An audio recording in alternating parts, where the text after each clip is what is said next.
You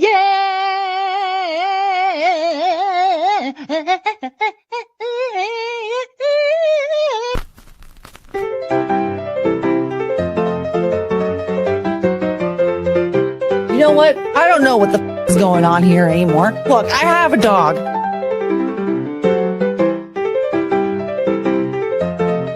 What's a language you'd like to learn? I don't know. Probably English.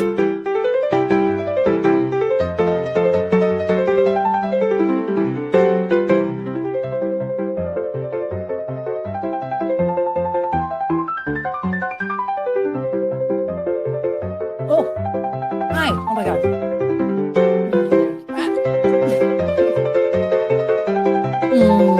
My baby dog.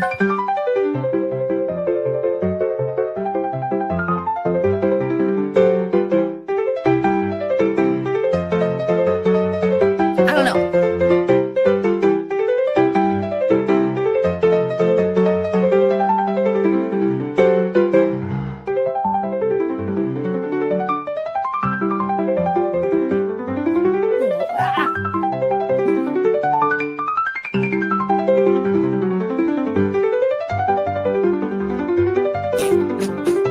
Does anybody remember the girl group Dream? No. Wait, is that her name?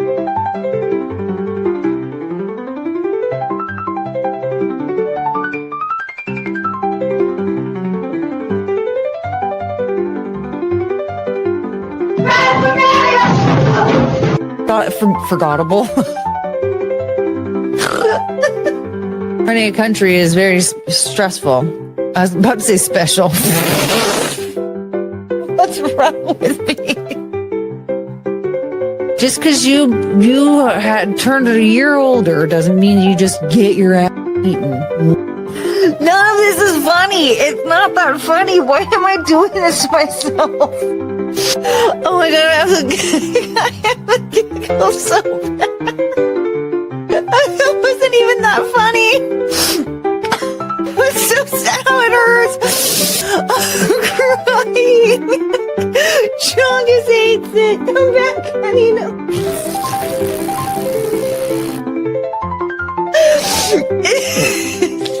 It was like silly or whatever. It wasn't that funny. But I can't stop laughing. It's so stupid. No, I think definitely did kill himself. We saw a video footage. Oh my God. I can't stop crying. Hi, honey. It's okay. He broke up with me for Aunt Jemima. I think Courtney just broke. I know.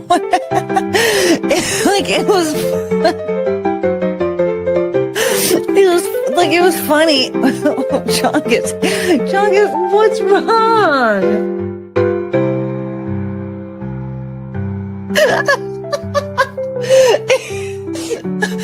Can someone please? I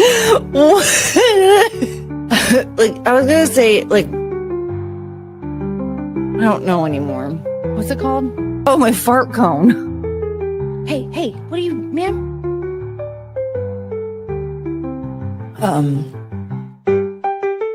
Oh, you guys. It was fine. What was I doing again?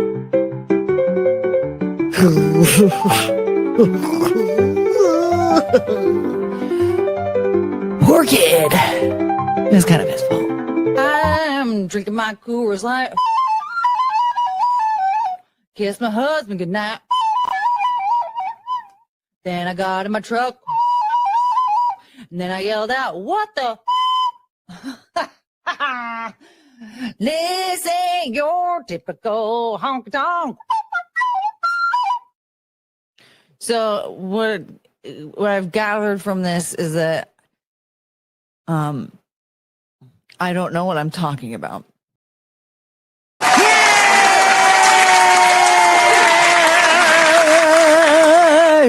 Tits. I should probably stop yelling that at the beginning of every stream. I'm sure Neil Mohan hates it. Hi, everyone. What are we doing today? I don't really know. Sorry. Chungus is here, and it's very hot in here. Cricket's over there, and Penelope is around the corner. Just there you go. Just letting you know that everyone's accounted for. Oh, I have some wonderful news. Does anybody remember the watermelon drink from last summer? Does anyone remember? So, if you don't know, when my sister visited, she got this one of those, like, what is it? Alcohol alternative or whatever. It's from a brand called Recess. Carrie remembers. Yes. It was a great time. Well, guess what? So so my sister, she left those behind because, when she was leaving, she's like, I'm not going to bring this with me. No, it's going to cost like $1 bajillion. I can just buy some more when I get home. I found a variety pack of that same brand. So none of them was watermelon, but I found a variety pack of that same brand on sale at Amazon. Guess what? So there was that. There was my peach mango crystal light. I accidentally got the green tea one, so we'll see what happens. That was $3.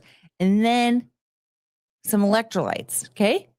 All same day delivery. So they got here when they was sitting on my porch when I got back from walking the dogs. Amazing, right? This one, okay, this has magnesium threonate, a form of magnesium for the brain. Adaptogens, L-theanine, and lemon balm to help maintain balance. Well, I don't have a problem with balance. Oh, that kind of balance. As I say, I'm walking a straight line. I want to do a sobriety test. This one's orange vanilla flavor. I thought it was going to be like really awesome. I thought it was going to be like an orange creamsicle, which it kind of is. But at the same time, the orange is very bitey. And so it almost tastes like two separate flavors. But then at the end, it kind of finishes off like an orange creamsicle. So I thought, yeah, we're going to have one of these for today's stream and see if we get a little loopy. And then if you guys super chat me enough to get more, then I'll drink more.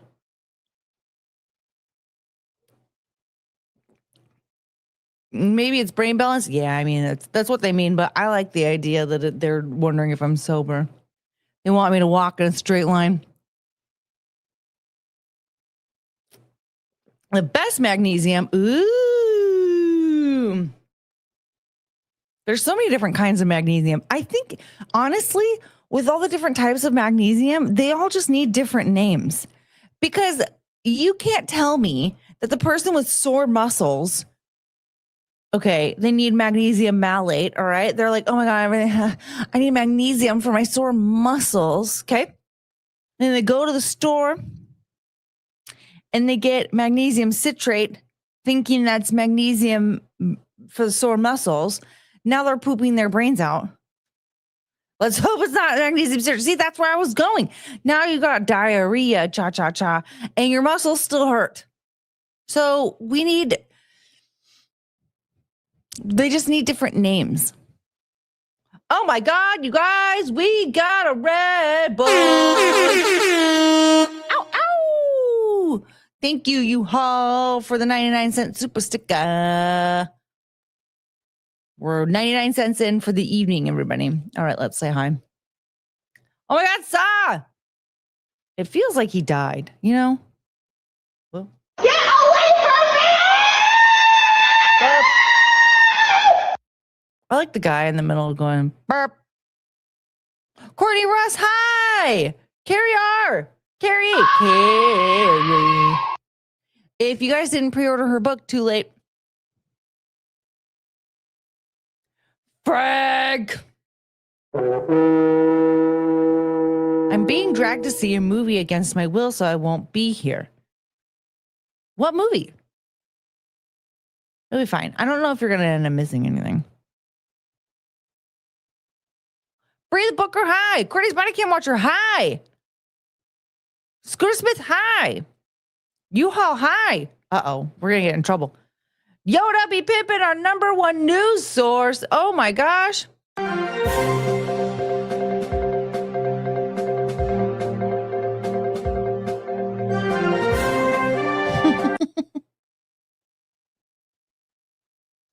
What's up, Alan? Stamzilla's here. Holy crap. I know we haven't seen you in a while. It's been a minute. Oh no. Where have you been? Chips. Ooh, yum. I want some chips.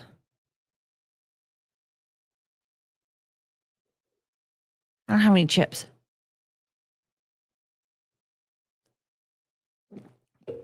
Do I look buff? I worked out this morning.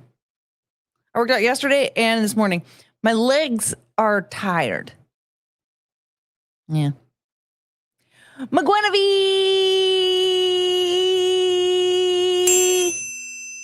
Here.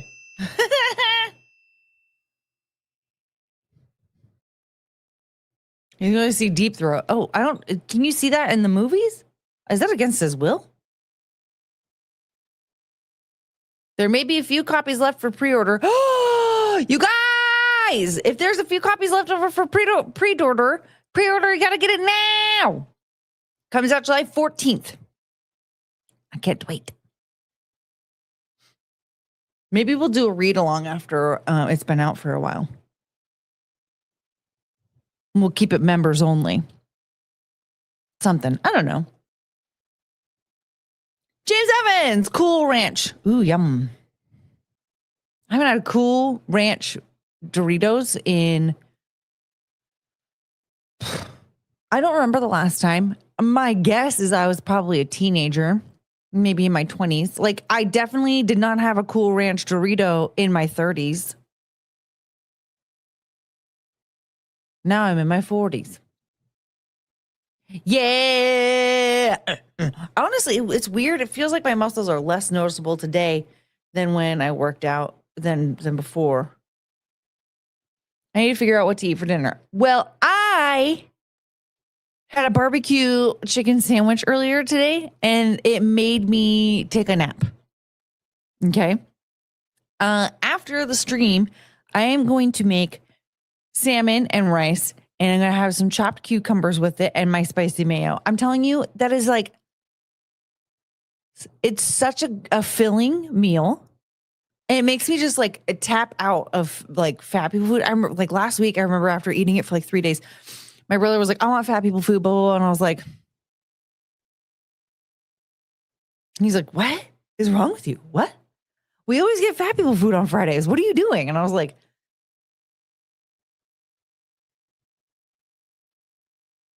I don't want it. So I don't know why, but that's like my magical meal that keeps me from having disordered eating habits, which is crazy. Pretty wild. Yes, pre-order for what? I have a novel coming out next month. Yay! Gotta get it. Yay! Matt Stam! Frank isn't here, so guess what we can do? Woo! Thank you for the $5. I've been dealing with a broken truck again. Lots of drama related to that. Then trying to make up for lost time. Loser trucker stuff, you know. A broken truck. Oh, no. That sucks. I hope everything gets better. And then you never have to worry about it ever again. You know what? That's what I should start doing. Danny on Direct, if you guys know who she is. Oh, I love her. She's a lawyer on YouTube. And she's actually like, she's not doing as much. Like since she had a baby, she really like took a step back from it. But now she's like working for the DOJ in DC. She's so cool. But she would always give blessings whenever people give her super chats. I should start doing that. Because you deserve a blessing for giving me money. And my blessing to you is that you never have to worry about broken truck stuff ever again. Actually, she always put time limits on it so that people would have to come back and give her more super chats. but the thing is, we want you to come back and hang out here, not deal with broken truck stuff. You've been working out more than Zia. I want her to start working out. My blessing to Zia is that she can start working out again and not ever have to worry about this weird mental thing that's going on with her.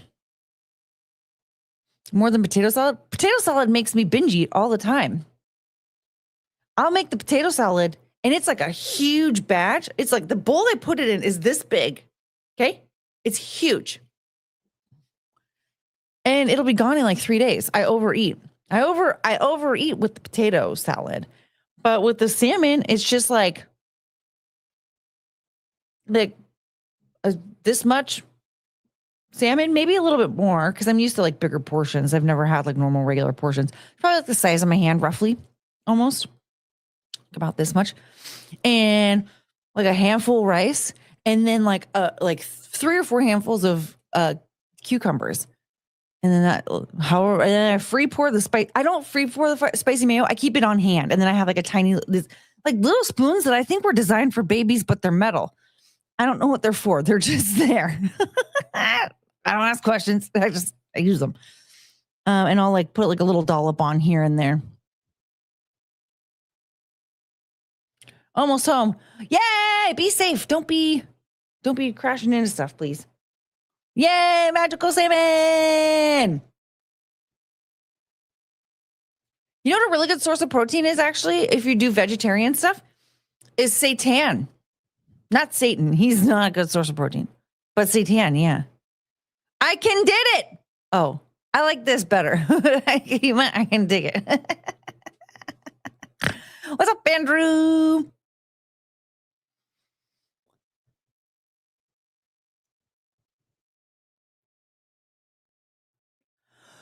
Frank!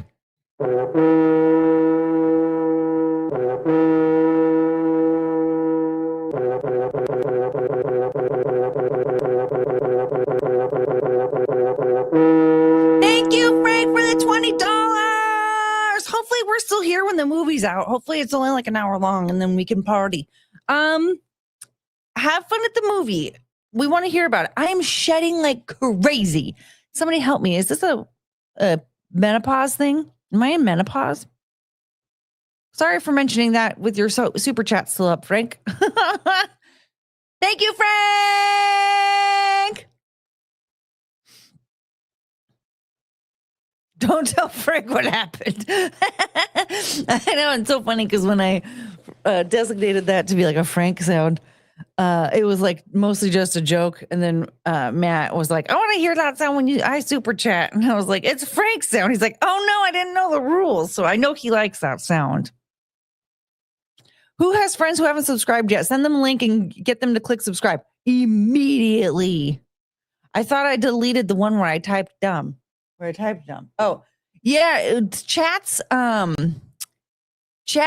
when they're deleted on YouTube, they don't delete on StreamYard. Which I don't know what movie. Tell us the movie, Frank. How many subscribers do we have right now?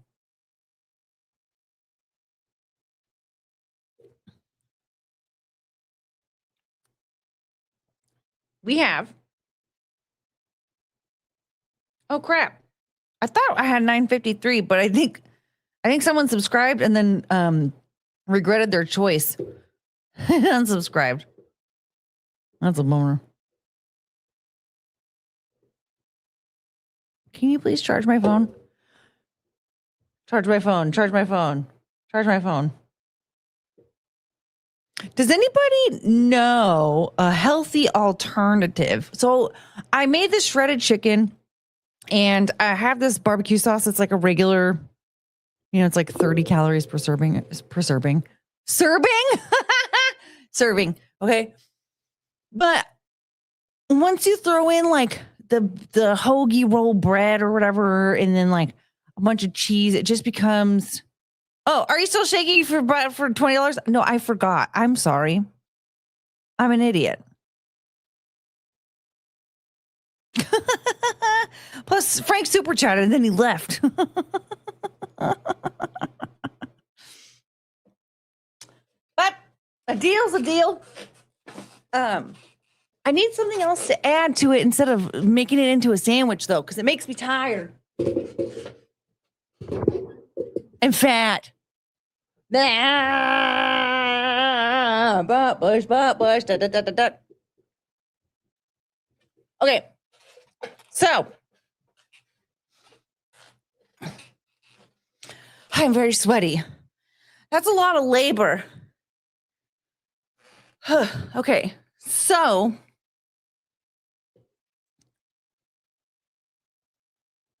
I need a healthier alternative to bread and cheese. You know what I mean? Like barbecue chicken. Like, what else is it good with?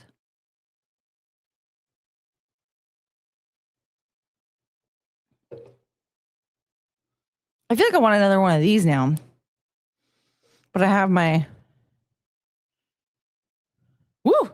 I need a coaster.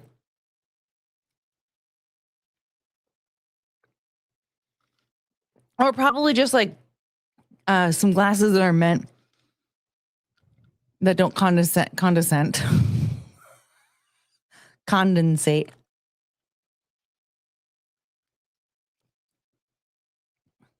You know what I mean?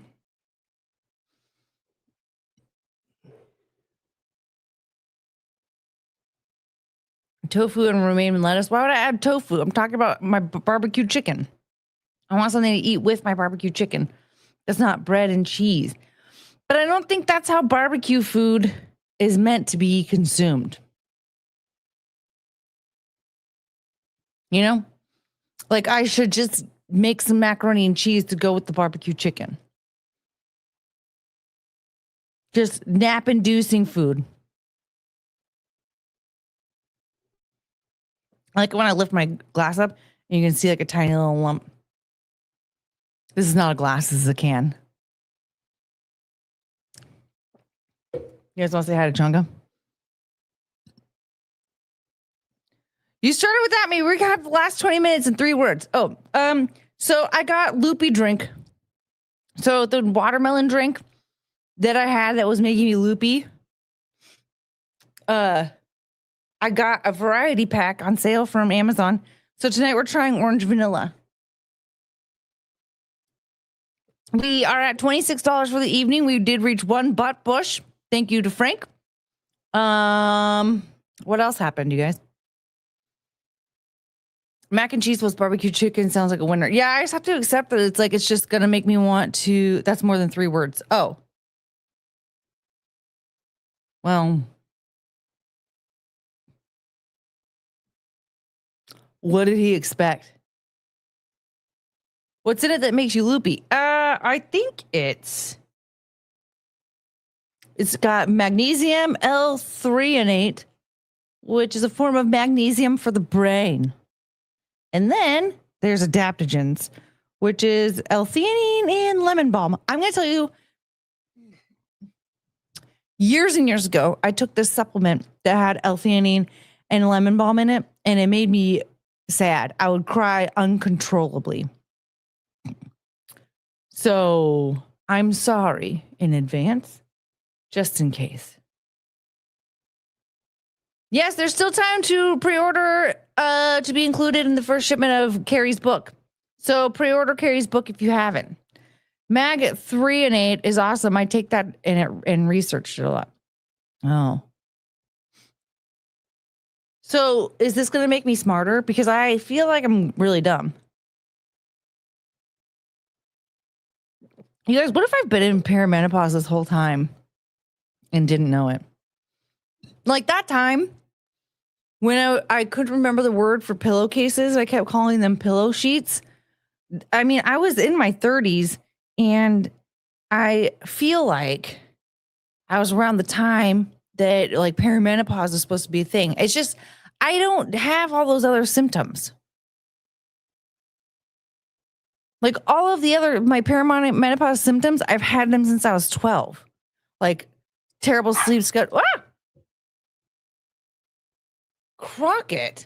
Oh my god! Oh my god! Oh my god!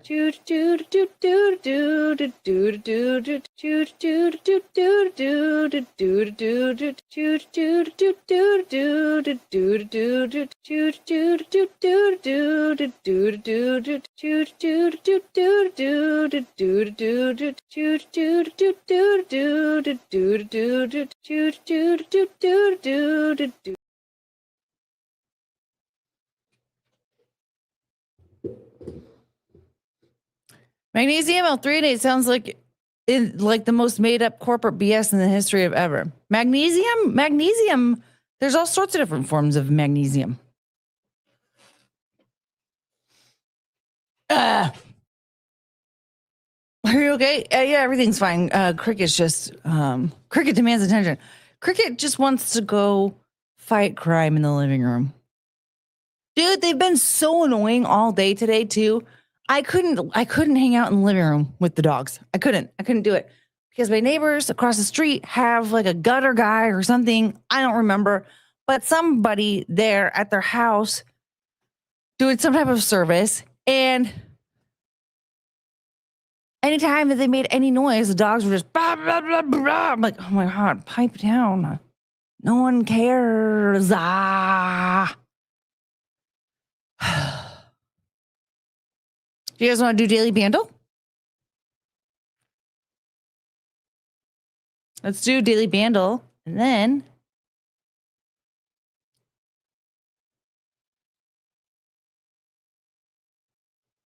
oh no.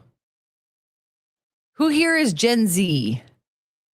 This came out in 2025. It's pop and it's medium. Olivia Rodrigo.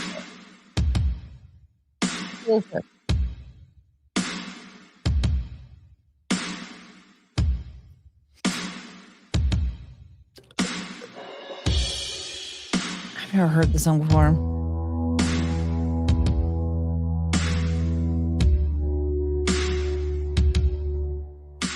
Ed Sheeran. The Weeknd. Oh, good guess.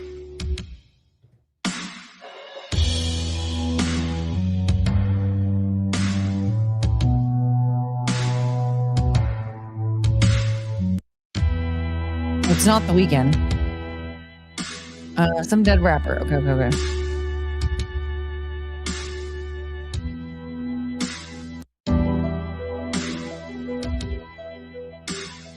I don't know what this is.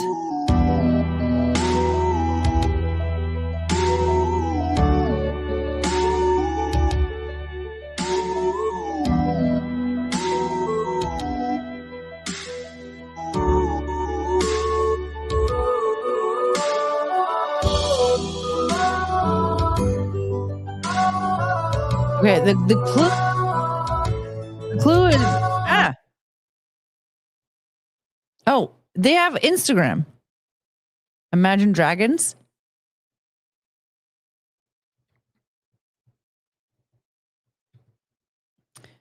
Natural? Nope. Ordinary.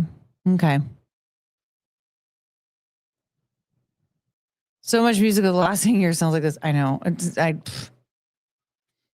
What's up, Jesse Price? All right, well.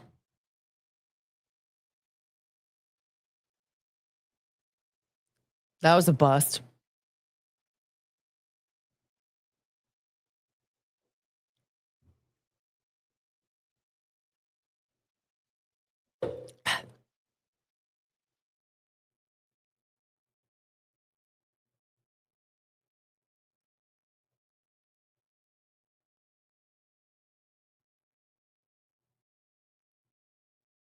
It sounds like Ed Sheeran. I mean, I thought it might have been The Weeknd. I never heard of that guy. Do another one. It's unsatisfied. Okay. Well, what category? We don't have any good categories left. You want movie soundtracks? We suck at that. Video game scores? I have to tell you guys, I have to Google video games. Christmas, we're terrible at that. Brazilian rhythms. French hits.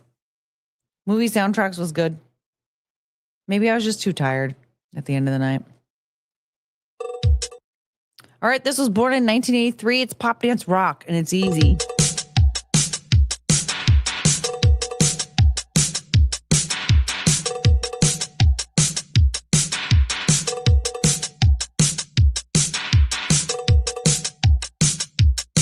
Flashdance?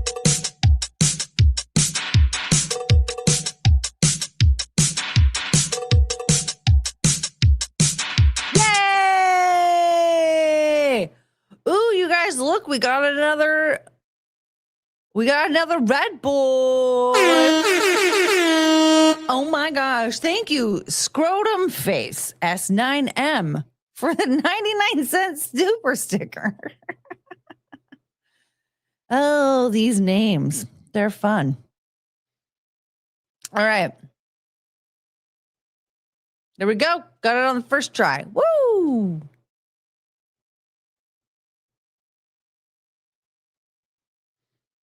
So there's no stoner metal or doom metal categories. I'd do well. Yeah.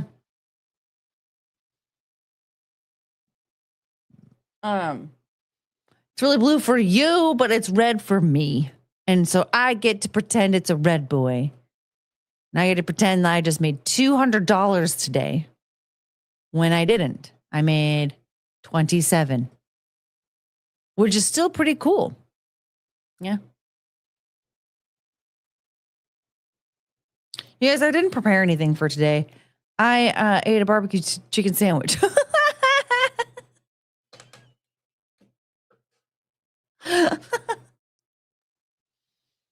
It made me so tired.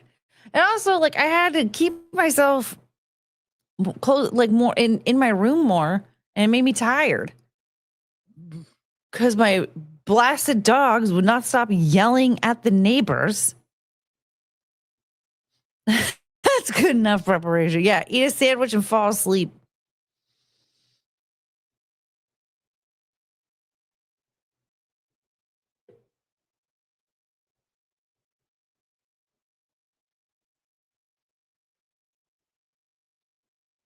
Okay, I don't have anything in the Dorcas.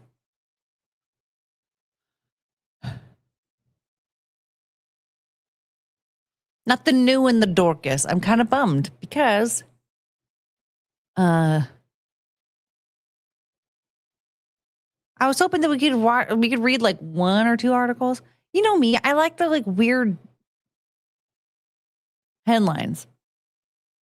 We can always wing it, pick a category. Australia.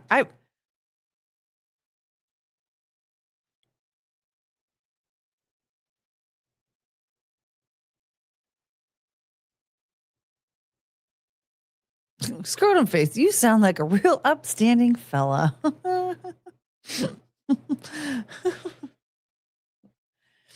I was thinking about doing the whole like Reddit thing and like reading different things from Reddit, but I don't know.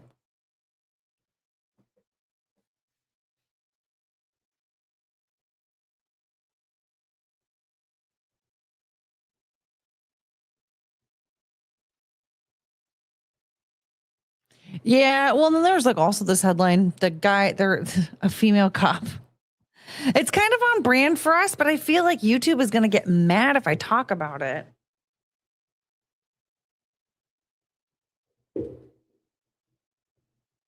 And also, phone, you should charge on the charging pad. Hello. Maybe I just need to do this.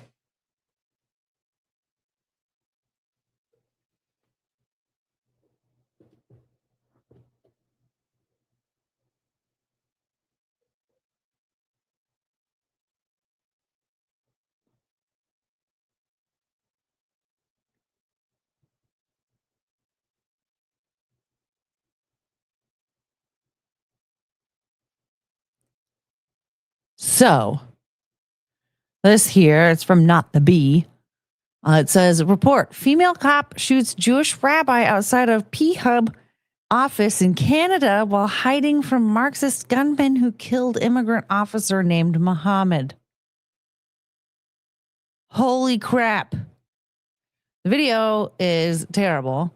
Montreal shooting took place near P-Hub's headquarters, who were mentioned in the gunman's manifesto. And during the shootout, a female cop ends up killing some prominent rabbi. The video is crazy. Of course, I can't show it, but it shows there was a part of me when I was watching the video, I thought, like, what were you doing? Like, you didn't even get down. Like, the guy was just running. And I was like, I get that you wanted to hurry up and get away, but you need to stay down. That's what you do when a shooter's on the loose. You got to get down. Okay? Why are you making it easier to find you? And he didn't. So when he was running past the cop who was ducked down, she thought it was him. She thought it was the shooter. And so she like popped up and like, first of all, ma'am, use your eyes. Do you know what the guy looks like?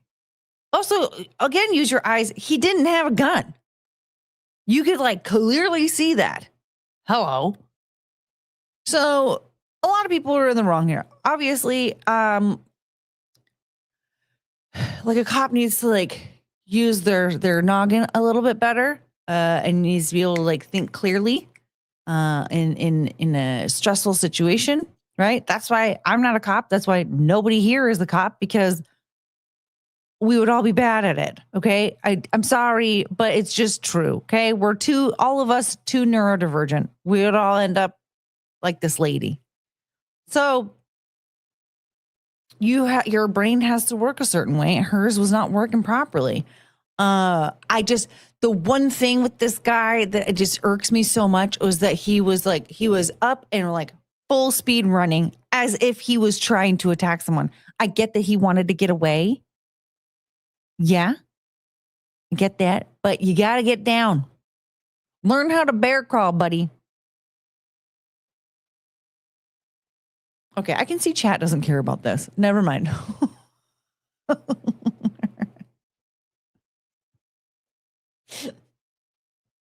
Sorry to bore you guys. That rabbi got smoked. What's up, Viking? Yeah. I don't understand how you could live that long and think that you could just like, around when there's a shooter on the loose. Hello? I'm busy searching Australia. Yeah, I know, but there's other people here that are definitely just like changing the subject and stuff.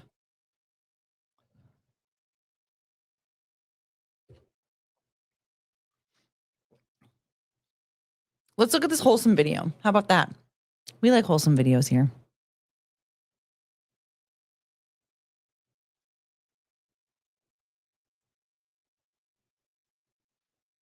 So is the P-Hub okay? What's up with this model land strike?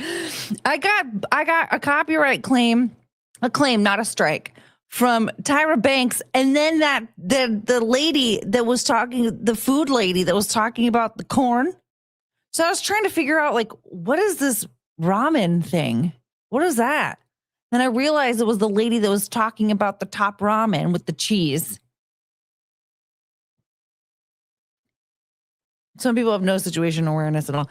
It is crazy. Just to think like, hey, there's like somebody has a firearm and they're pew pew pew pew, and you don't want to, my first thought is like loud noise, all the people on earth to try to steal your money. Tyra Banks and the top ramen lady. At first I thought it was a copyright claim from the Rama Rama. I was like, why would it be called Have Fun with Ramen? She said, lady had a song so bad it's legal torture. I care. My man just got home and distracted. I blame him.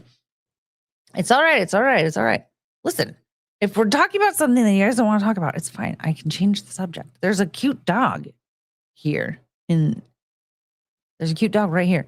Man, okay, I keep almost leaving the studio.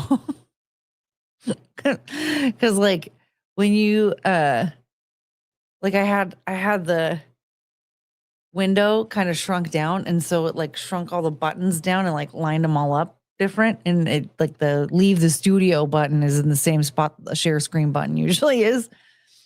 Meg, tell Courtney about your ability to open the door with your boobs. Ooh. Is that a thing?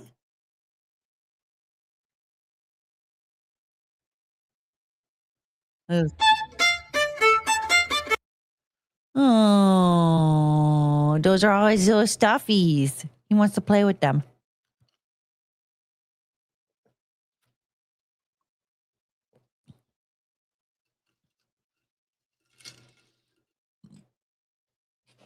I remember one time before my mom got like really mentally ill.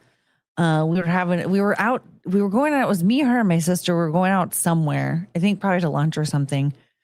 And as we were getting out of the car, she went to go close the door and she like hit herself. And she was like, ow, I hit myself in the door with my boob. And 30 years later, I still laugh at that. Like I laughed at her a lot over that. But I still think about it, even though she's dead.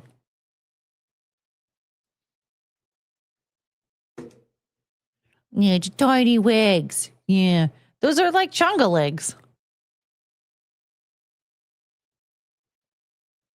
Oh, cute baby. You'll be right back. Hopefully you are back. Why wouldn't he end up coming back?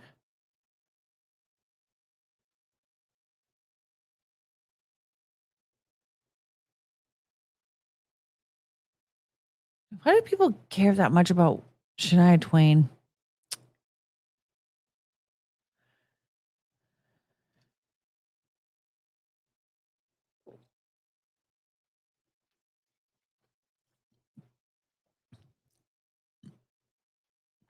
See if you like the sound of any of the stories in Prison Planet. Prison Planet, Prison Planet.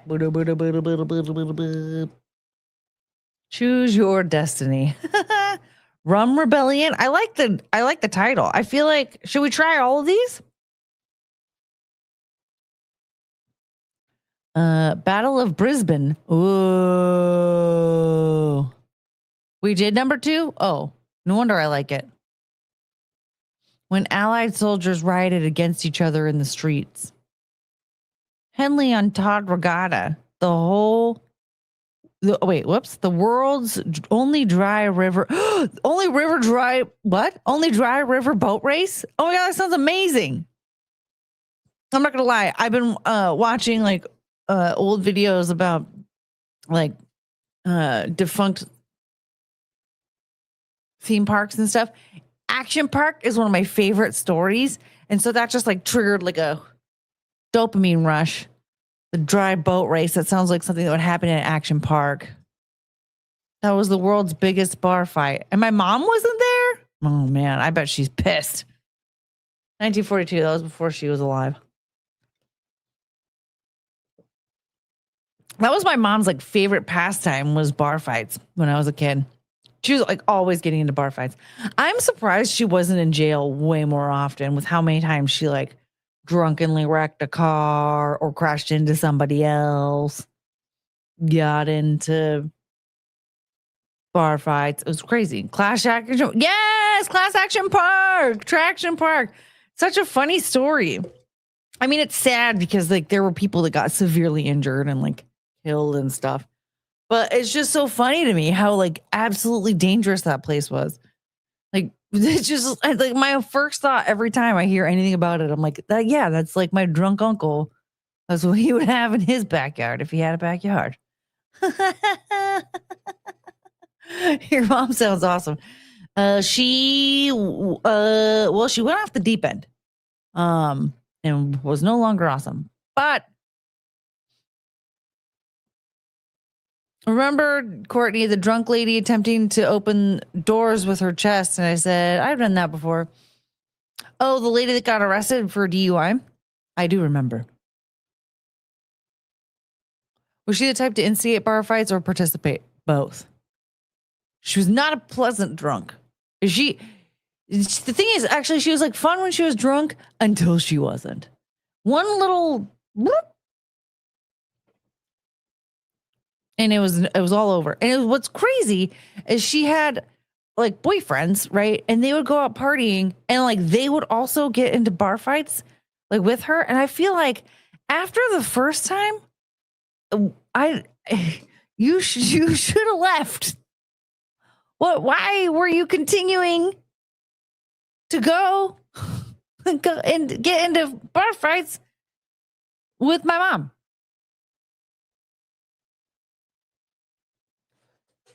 I don't know.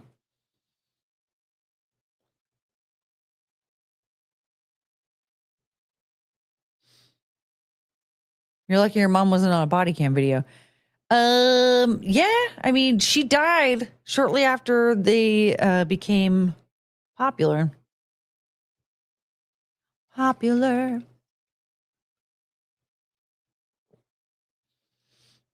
I'm gonna be popular. Do we want a good Action Park video? I mean, we can watch that too. Should we watch Defunctland? But no, what's going on with the world's only dry boat river race? Does your mom look like you? Kinda. I mean, my mom always said that I didn't look like anybody in the family, that I was like the milkman's baby or something, which is weird. But like you can tell that I'm related to her, so I don't know. I think she just like didn't like me. She wanted to make sure I felt left out.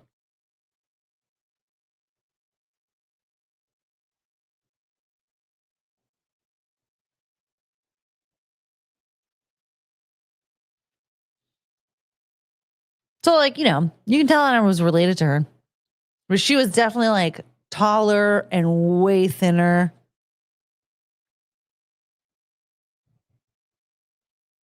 But I mean, I still look like her.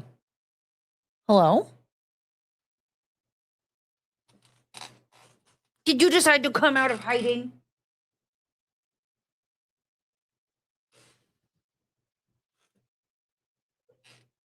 Oh, you flipped all the way over.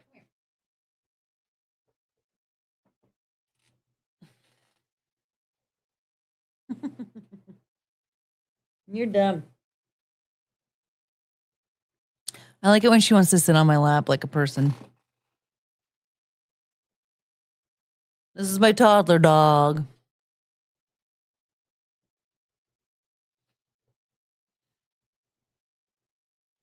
Hi.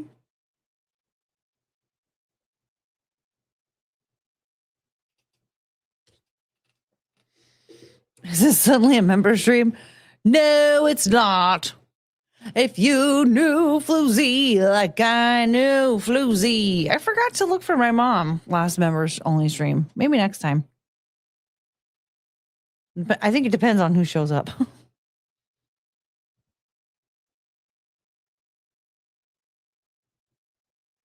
And one hair sticking in my eyeball. Sam's back. I feel like your mom might have benefited from a more structured, sanctioned martial arts program.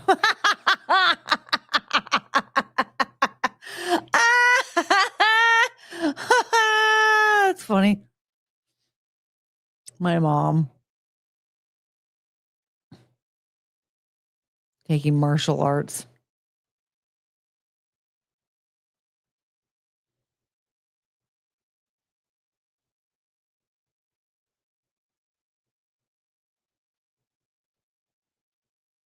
If you do Floozy. All right, let's see here.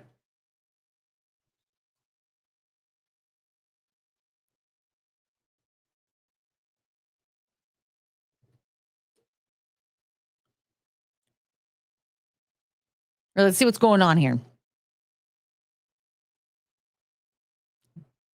This is called This is called Australia's craziest water fight. It's from Great Big Story.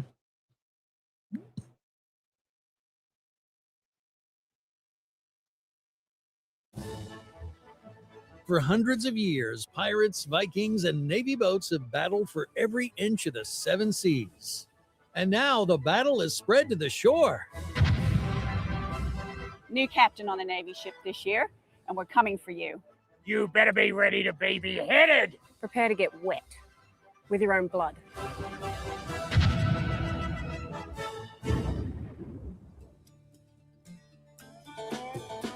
Deep in the Australian outback, you'll find Alice Springs. Yeah, where's Backhand? Why does he hate that sound so much? It's a town straddling miles of desert and Whoa, the river. wait a minute.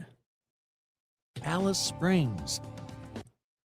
I thought nobody lived in this part of Australia. I thought it was just like all along here. And then the wildlife lives all in here.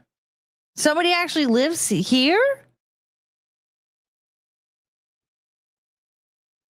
So the boats are on dry land and they shoot water at each other.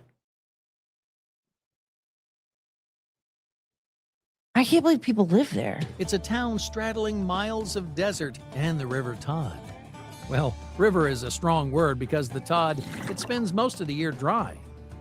It's on this scorching riverbed that the town hosts Henley on Todd.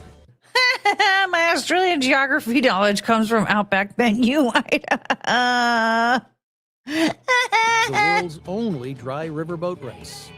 Unsurprisingly, the blooming onion. Henley on Todd is just a crazy day of crazy races and activity in the dry riverbed. This dry riverbed here of the Todd River here in the middle of Australia, in central Australia, in Alice Springs. Back here, I reckon it was in 1962. Red Smith and a few of his Rotarian mates, they were having some beers and trying to work out how to do a fundraiser.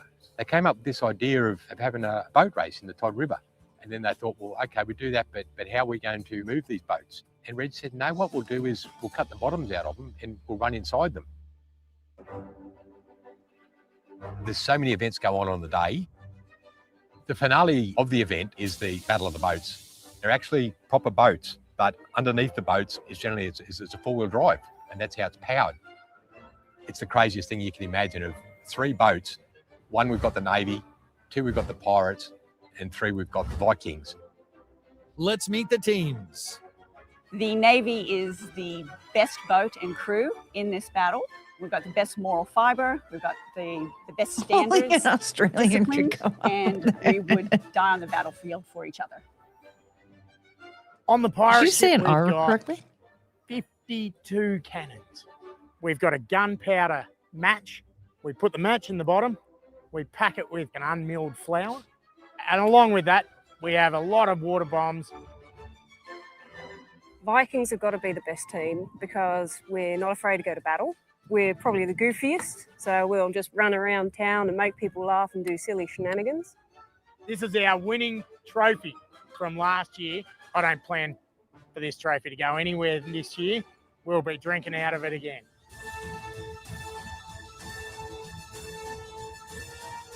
Let the battle commence!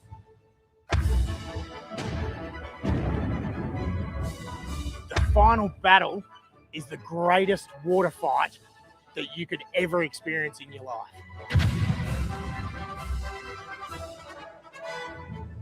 It is a colourful affair, it is a loud affair, and it is a very, very messy affair.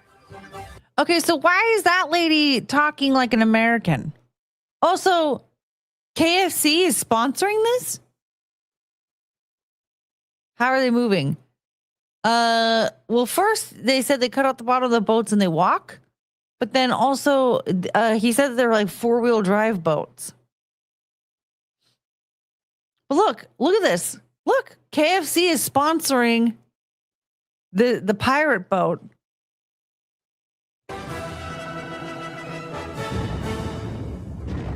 This is like Very no longer final even in the decision of river. The day is who wins the battle of the boats, and that's decided by the crowd. Whoever applauds, the loudest. And the Pirates are victorious in this year's Henley on Todd Boat Battle Spectacular. Winning the battle boat spectacular is the greatest feeling. You jump off that boat completely elated and you just celebrate with your teammates. It is Here's KFC is probably unbelievable. 3,000 miles away. You think so? Should we look it up?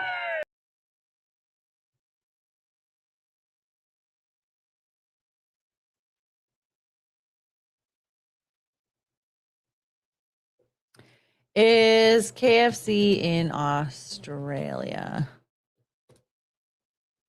How do they decide who wins? Whoever gets the loudest cheers. There are 800 KFC restaurants across Australia, making it one of the most popular fast food chains in the country. First arriving in 1968, you can now find locations across all states and territories.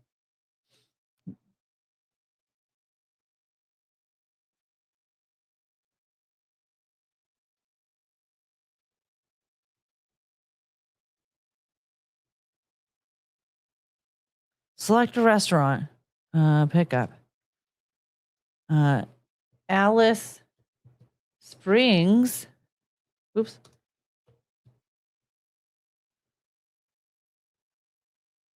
Australia.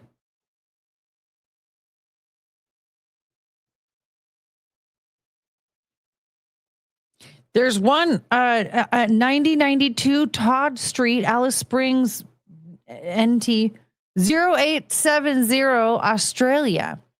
It's closed right now. It opens at 9 a.m. Don't know what time zone. I guess theirs. What time is it there right now?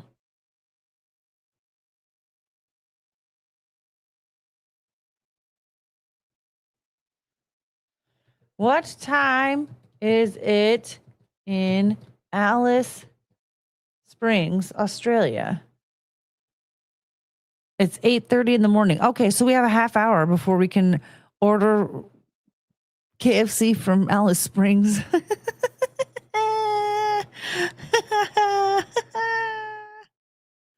They probably make their KFC out of magpies. Oh my God. So, been sponsored by Outback. Is Outback in Australia? Is Outback Steakhouse in Australia? Yes, but they are very rare. There are only a handful of locations across New South Wales and Queensland. The chain is famously an American creation, founded in Florida, and most locals are unaware of its existence. Do we know where Backhand lives? We can send him breakfast. He's in Doghead Island, or in Doghead, Australia. He's all the way at the end. Let's see here. Map of Australia. Wait, what time is it in Australia? What time is it in Australia? Just Australia. He's not on Christmas Island. Where is he? Canberra. Canberra. He's in Canberra. It's 8:58 a.m. We have 2 minutes.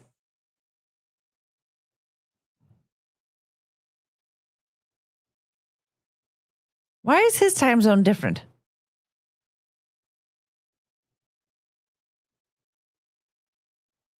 Ooh, yummy chicken and rice. Yum, yum, yum. Canberra. I gotta use the facilities. I'm slamming these drinks like no other. Is Australia 12 hours in front or behind? I like that question, Google. All right, so hold on a second. I'm going to use the facilities and then we can discuss some more Australia stuff. Canberra is not Doghead. Yeah, according to Discord, right? Oh, no, sorry. He's Cathead.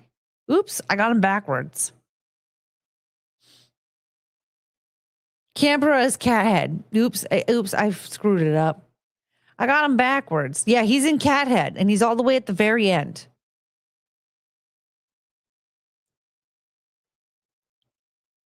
All right, I'll be right back, and then we'll watch another Australian video. I forgot that Jonathan Davis beatboxed and scatted in Freak on a Leash. Does anybody remember this?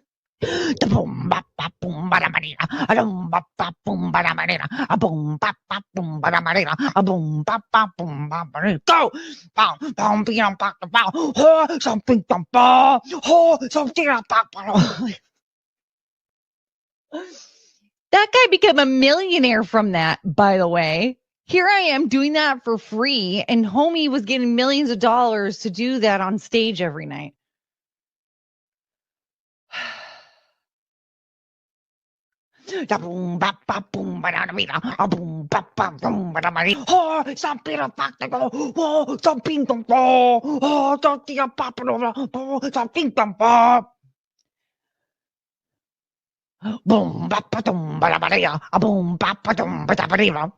But like seriously, how come we didn't talk about that more?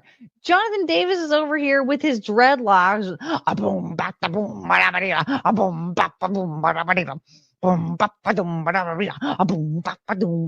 Go! And we just accepted it. We turned him into a millionaire.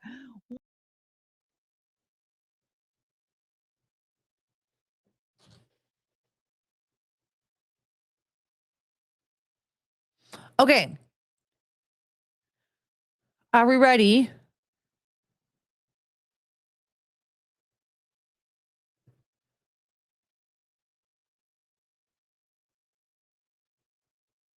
Are we ready for another Australia video? Another Australia video. Crap. Where's Backhand? It's like 8:30. It's 9 o'clock in the morning. Wake up, Backhand. Is he sleeping in? Is he working?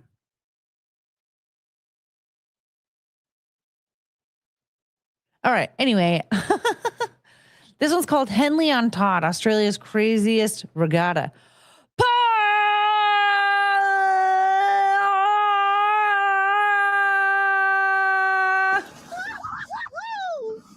Yay! This is for the Buy Courtney normal size cups to drink from so she doesn't pee so much fun. Hello. Hi, Paul.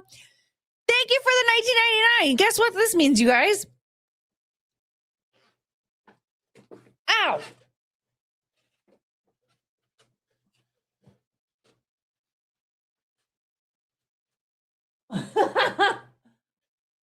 Butt bush.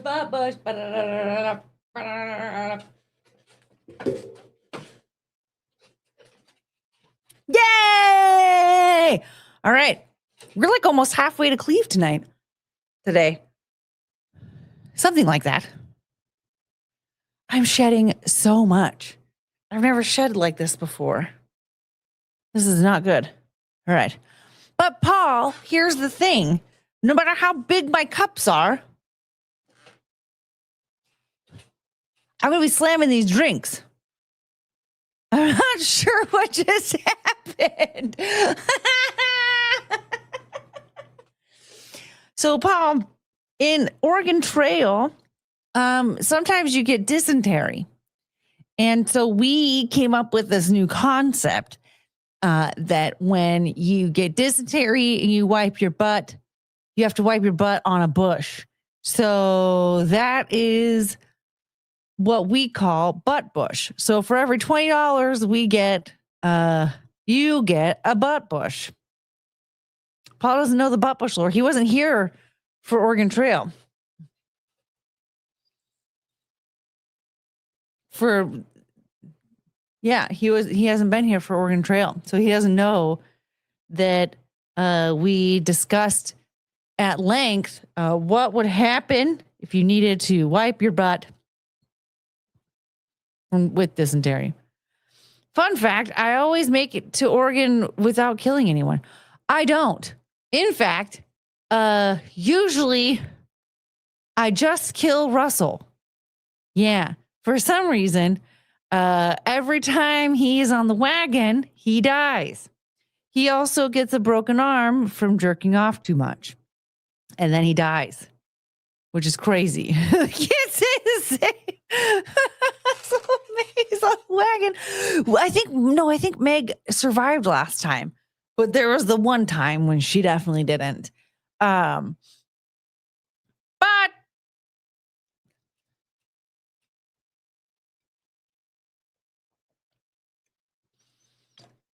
do this peach mango. This peach mango is going hard. I wish I would have paid attention though, because no, it tastes the same.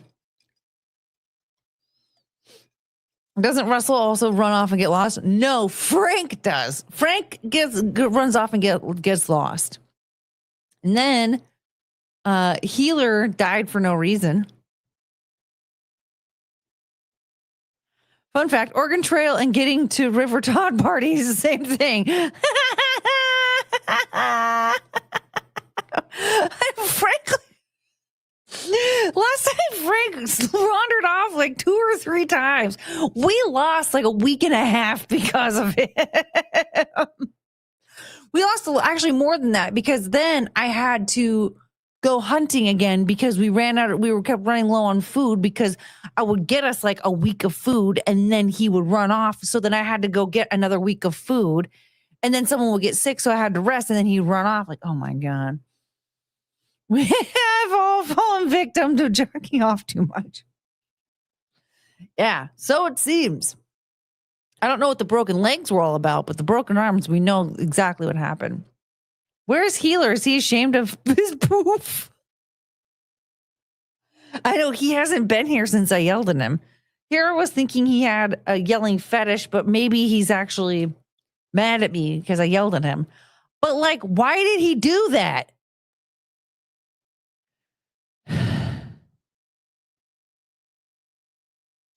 I mean, he stuck around for the evening. But did he die? Where's Healer? He was in Zia's chat the other night, right? Or no? Oh no. Is he okay? Somebody find out where Healer is. And now I'm kind of scared. Because remember that one time when he had to go to the hospital and I thought he was joking? And I thought he was just like trash talking and like basically telling me that he was too bored and he wanted to go to bed instead of stay up for the stream. But then it turned out he actually had to go to the hospital. Does anyone know?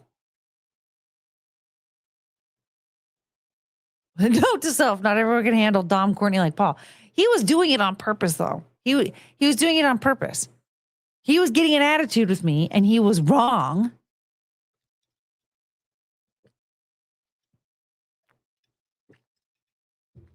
You can get an attitude with me if I'm wrong.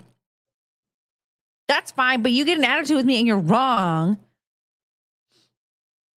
I will fight you. All right, let's watch this video. Can someone check on Healer, please, though? I'm kind of worried. And I need someone to yell at.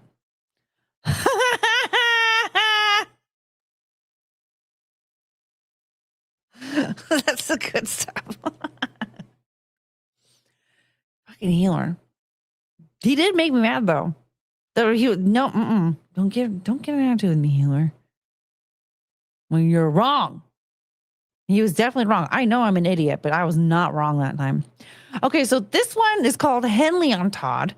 It's Australia's craziest regatta. Woo!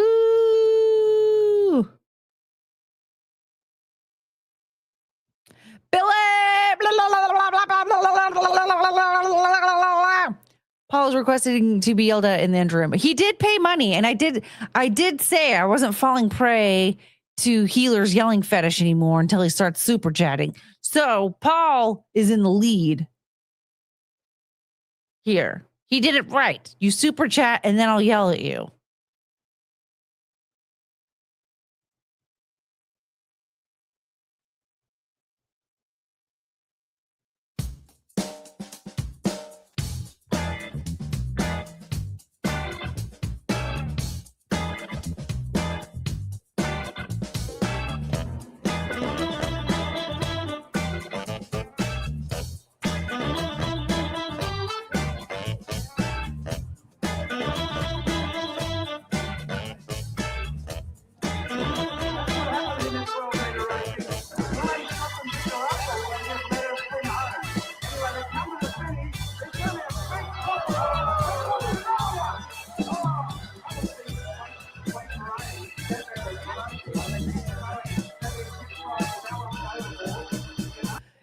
Paul's trying to do? He's trying to reduce my cup size. My gosh. Paul! Have a good night. Thanks for stopping by. Thanks for the $20. You're welcome for the butt bush.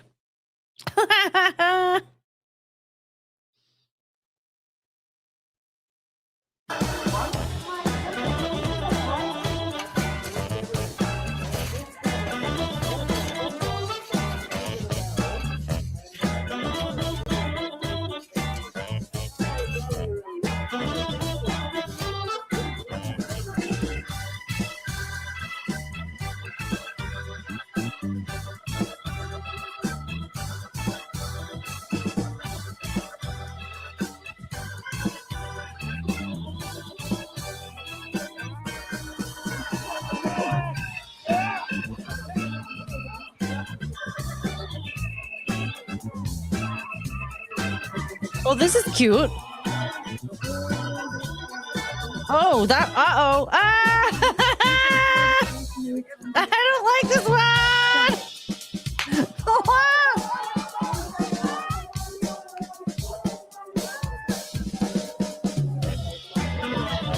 Egg tossing competition. That's okay.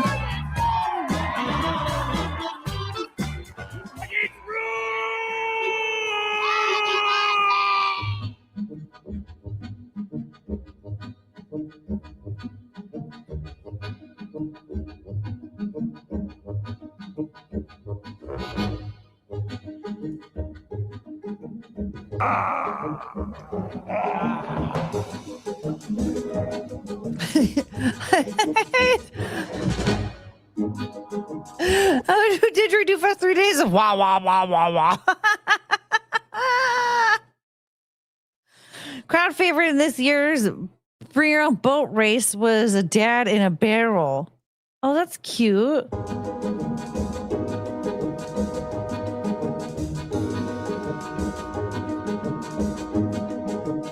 Wait, hold on. Did I miss the baby in the front?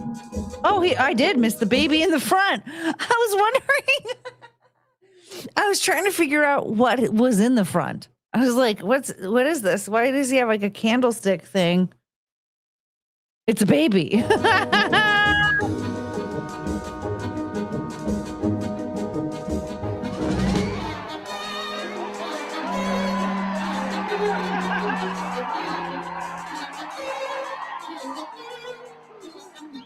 Cute.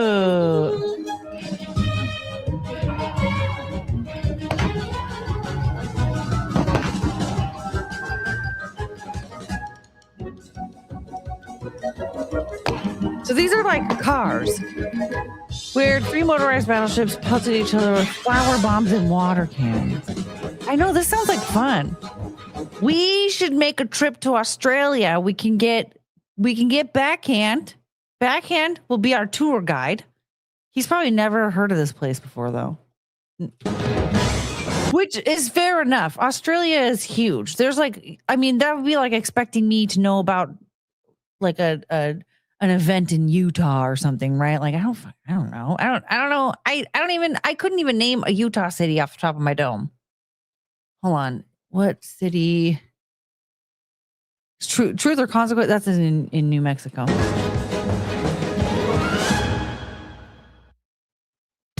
Oops. Yay!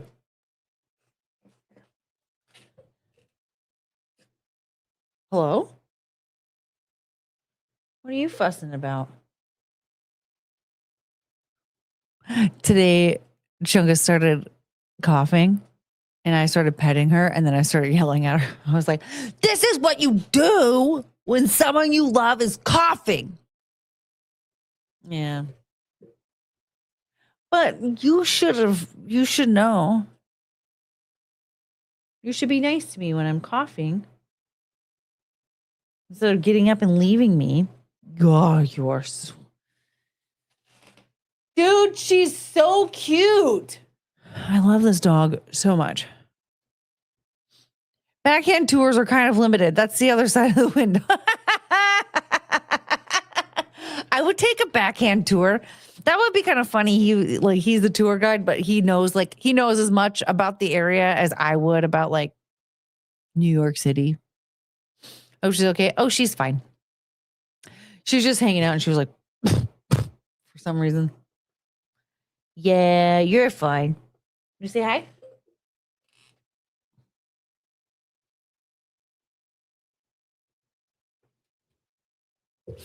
I'm calling man thongs budgie smugglers. Oh, what a name. A budgie smuggler. Oh, I love you. You're cute. Mm.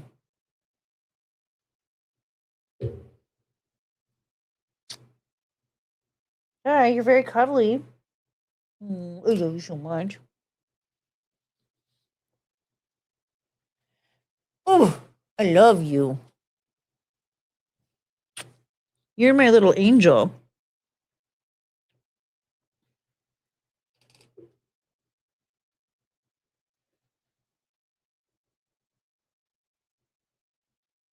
Hi, honey. Cricket. Cricket, is Cricket okay? Hi. I'm sorry. I didn't mean to scare you. I thought something was wrong. Are you okay? Morgan, thank you for the $5. Early this morning, I fell asleep watching you and dreamed of you, Courtney. Oh, I hope it was a good dream. Thank you for the $5.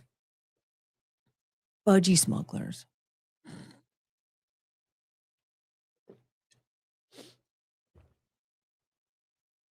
Did anybody find out if Healer's okay? Dogs are proof God loves us and wants us to be happy, cuddle, and love. I know. Your dogs really are a big blessing. I love them. Did you dream of toilets too? Did you end up being what dream? Ah! Did he dream of being yelled at by Courtney? I bet Healer does. Paul does.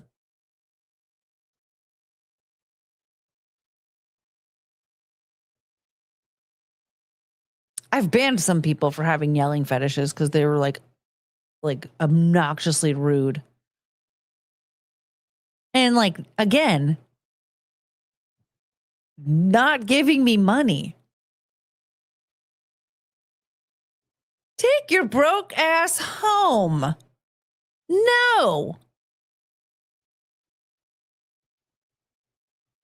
Get out of here.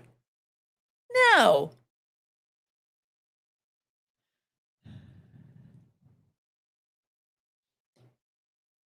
Healer posted in Zia's Discord last night. There's no proof of life.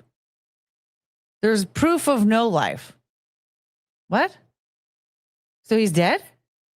My broke ass is home and watching you.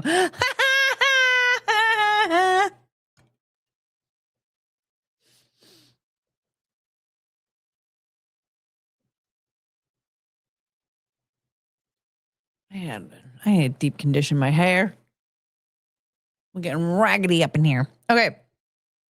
So Healer died? What's happening? Where is Healer?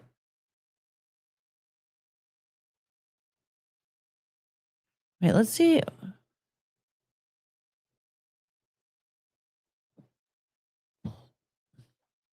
We've been watching so many body cam videos that the only suggested video we get now are body cam videos.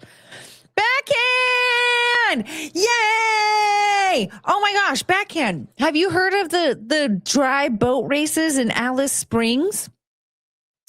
I was just talking, we want to take a trip to Australia to do the to be a part of the dry boat races.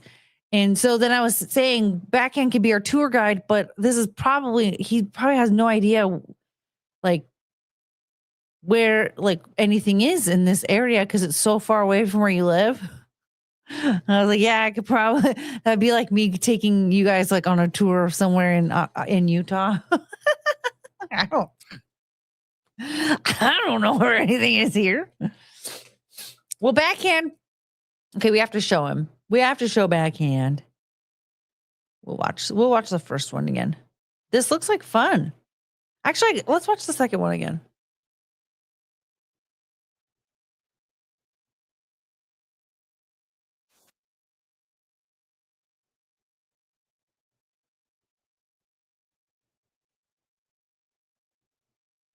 Backhand. OMG, hi. What animals do they serve in your KFC? And do you own any budgie smugglers?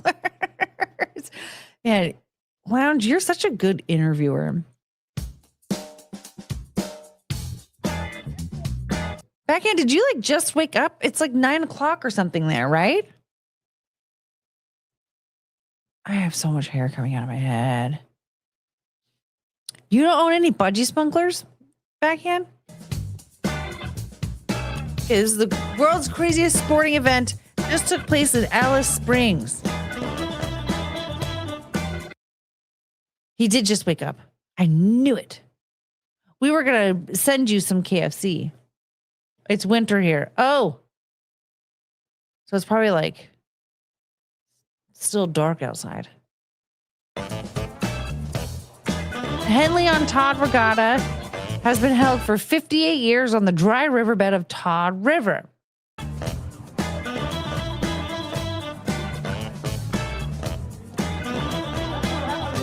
Participants compete in boat races across the sandy riverbed.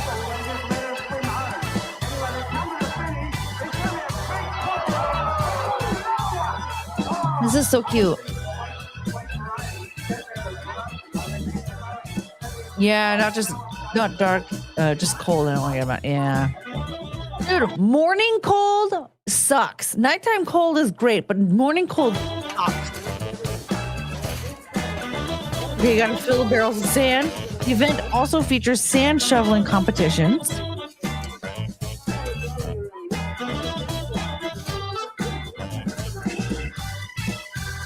Boogie board races. I would participate in this. This looks like something I did as a kid millions of times. It's yeah, I guess this is boogie boarding. Yeah.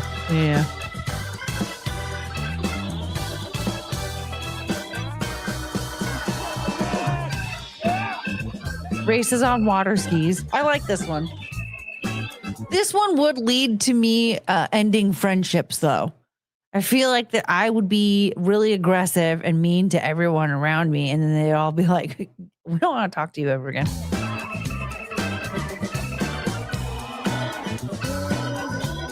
Budgie smugglers. Budgie smuggler sprints. Backhand's going to win this one.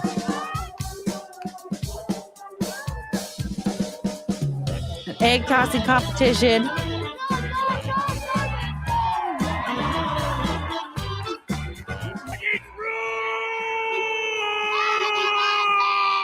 Crews of troublesome pirates and Vikings staging interference with water pistols.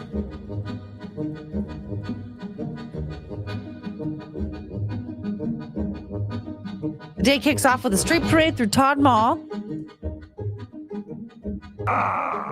What mask do they have on the Prime Minister? I don't know. Well, at first I thought that was the mask was somebody called a budgie smuggler, but apparently that's a man thong. Or underwear.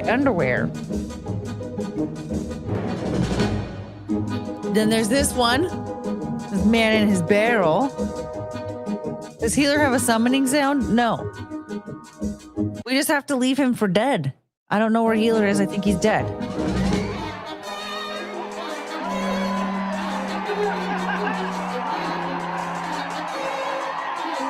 Oh, former Prime Minister Tony Abbott. Prime Minister ate the onion on camera. Wait, was that Tony Abbott? The event concluded with a raucous water fight.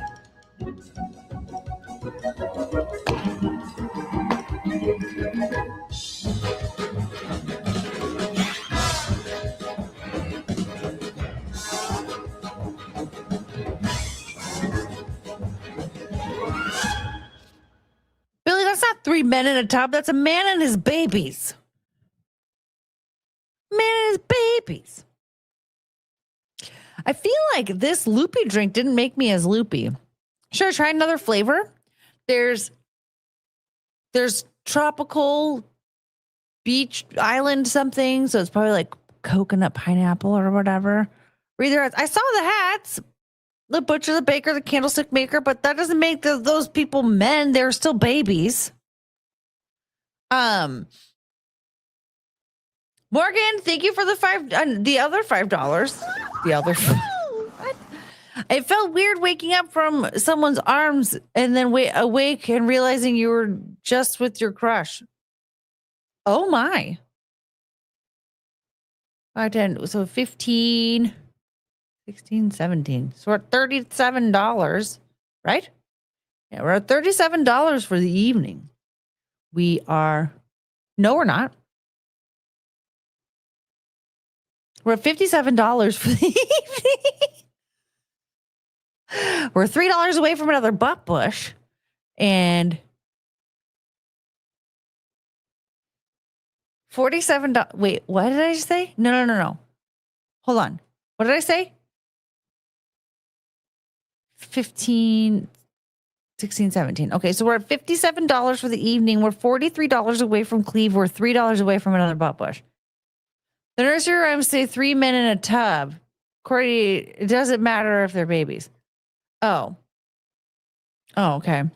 Okay, so the flavors that I have, there's raspberry lemon.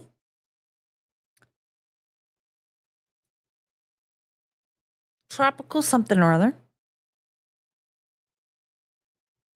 Grapefruit tangerine.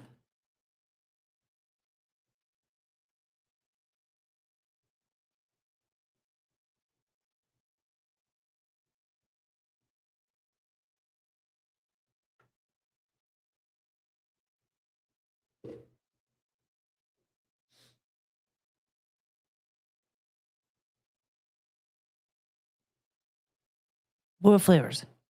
Hold on.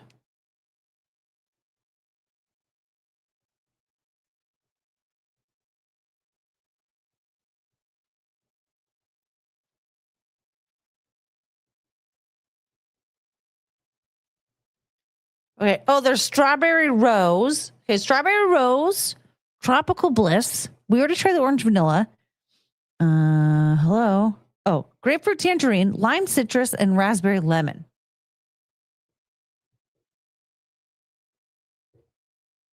You guys want me to try raspberry lemon? Raspberry lemon. New teeth on the block. What's a pop pot? Okay. I'm going to go grab them real quick. And then we should find another Australia video. Cricket's acting weird. Okay, I'll be like right back, like so quick. You don't even understand how fast it's going to be. Okay.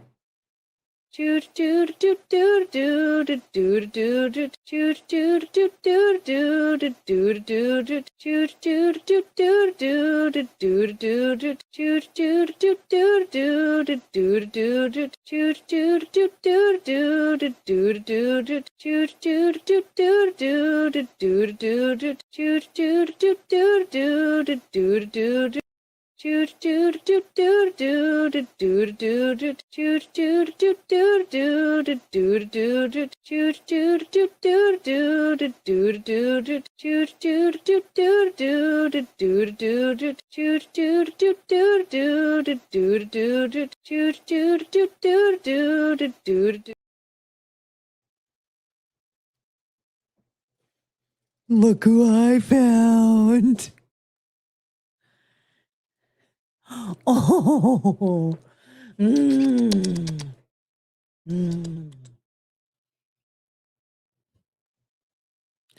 Courtney, are you in jail? What's strawberry rose? Like, what does rose taste like? I don't know. Oh, I love you so much. You're my little girl. You want down?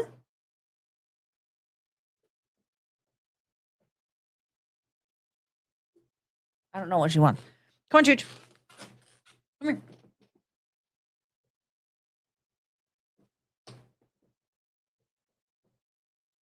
I love you. My tonga choo-choo. Come here. You have to move your little butt. You have to make room for your sister. Oh, choo-choo, you're so sweet. You need more space, though. Yeah, that's cute. You almost fell off the desk. Penelope, stop doing that. That's mean. You're being a bully. Come here. All right. Want to revisit Prime Minister Tony Abbott eating an onion like an apple on camera? Yeah, let's do it. All right. This one is raspberry lemon. Okay. Okay, it has the same stuff as the other one. Magnesium, L-threonate, adaptogens. These don't feel like, I feel like I'm not being that weird this time.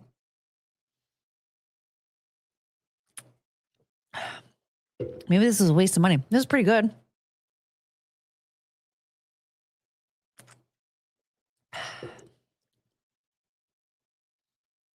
This one's really good.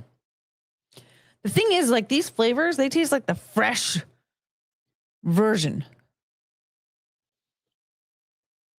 Right? It doesn't taste like a syrupy, sugary flavor. This tastes like a freshly squeezed raspberry lemon.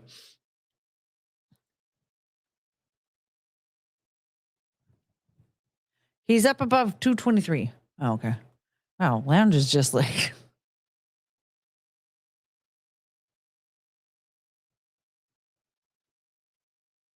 $219. Okay.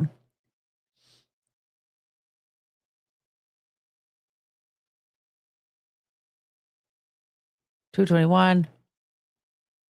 There we go. $223. I passed him.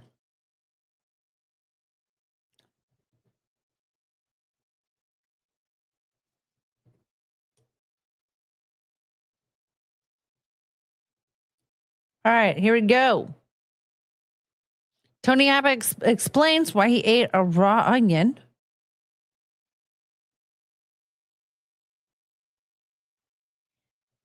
Here we go. Tony Abbott has talked about why he bit into a raw onion last week. Vision of the Prime Minister eating the vegetable, complete with skin, has been shown in Australia and abroad. Speaking to radio station 2SM this morning, Mr Abbott offered this explanation. I thought it was very important that I should show my support for the great products that the Tasmanian egg. He didn't even take the skin off. Okay, that's the problem. Is hi. Oh, I love you. Do you see? You see? Okay, look. Very important that I should show. That's an onion. It has the skin. It has that skin on it. All I have to see to earn my vote is that clip.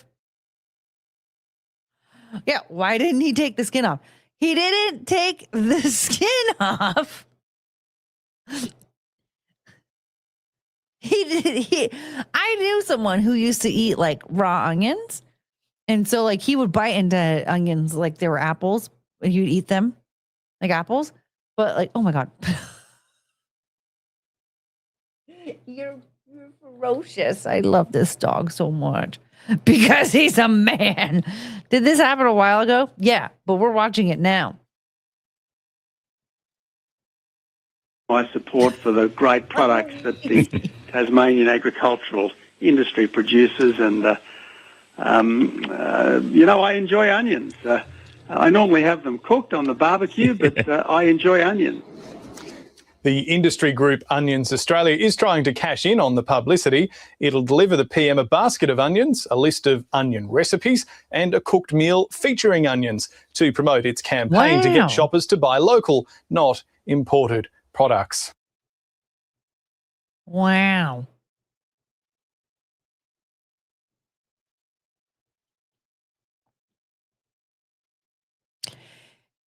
And the thing is, I get that there are people that will eat a fresh onion. You know, that's fine. I get it. But he didn't take the skin off. He ate the onion foreskin. Yeah. Let the record show that Backhand contributed lore for once. He said the Budgie Smuggler event was celebrating Tony Abbott's love for wearing them. What a strange man. Okay. But what? I'm not right-handed. What is a budgie smuggler? Like, what actually is the budgie smuggler? Budgie smugglers.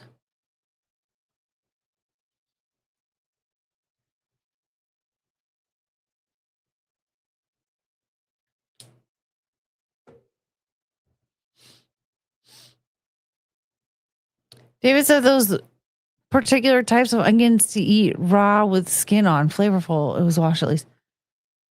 What? You're a lefty? I am a lefty, yeah. Budgiesmuggler.com. Oh my. Lots of butts here.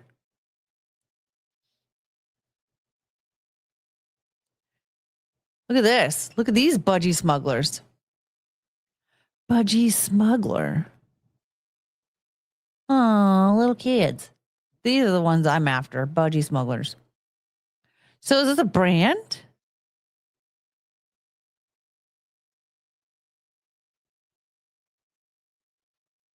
You guys want to watch this Jimmy Schwartzman guy? We're going to watch him. Stairway to Stardom. Jimmy Schwartzman, everybody. Hi, Jimmy. Schwartzman? Hi, Jimmy. Wow. They did not care about him.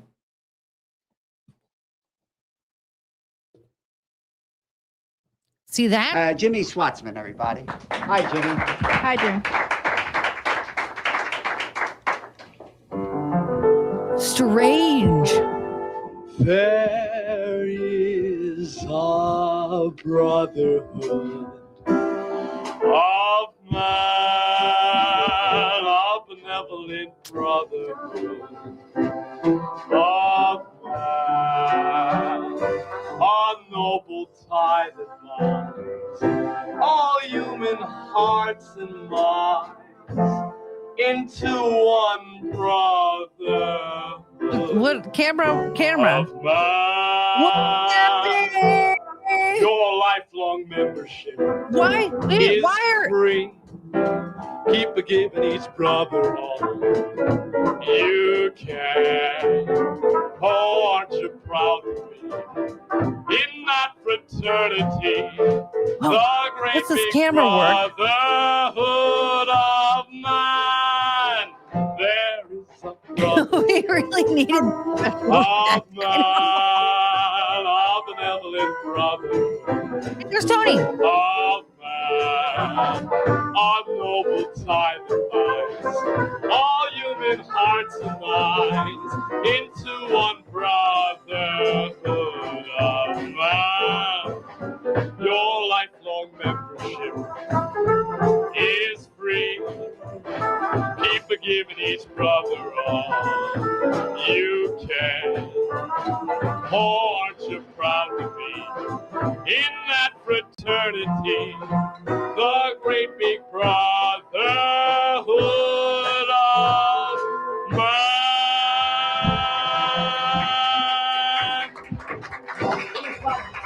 Thank you, Jimmy. Wow. They didn't like him, did they? Hi, honey. What are we doing?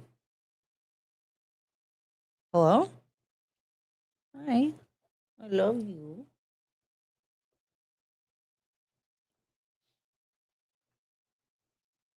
You want down? What do you want? Do you want this? Nope. You want here? Come here. You want to come here? What is she doing? What do you want? Oh, I love you so much. Comments? Let's see.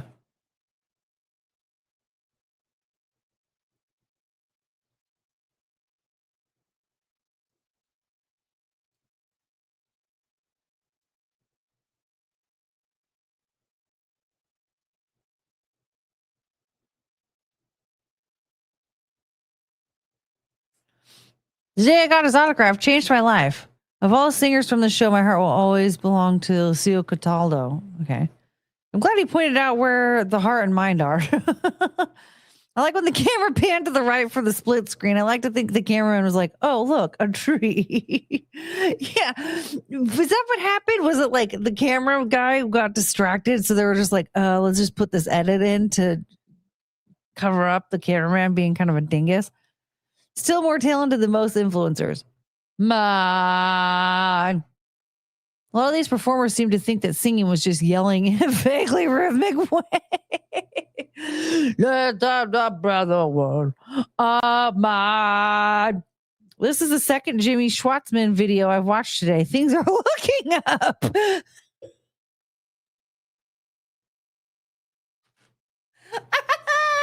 So funny.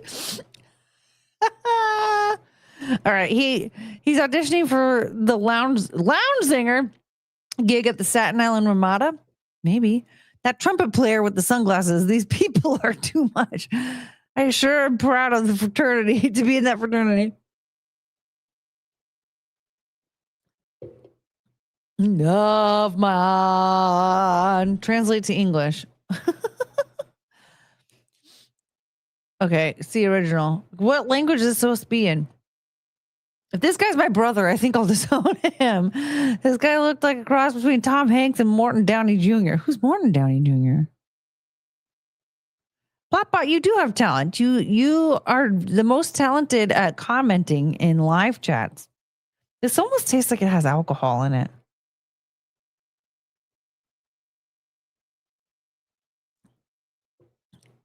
Hey, there's another person named Frank. We always have a Frank. There's always a Frank.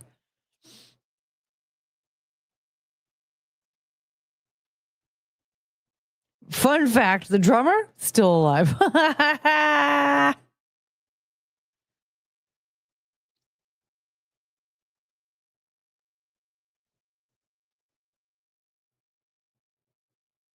This was my wedding band. You know who my wedding band was?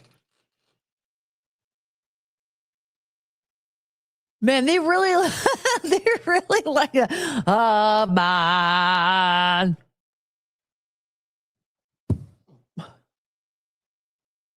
So his name is Schwartzman and not Schwartzman? Oh, there's a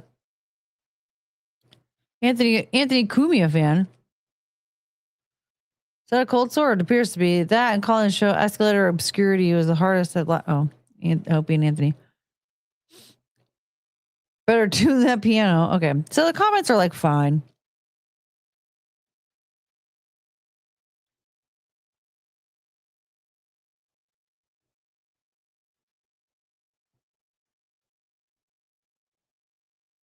Okay, what's next?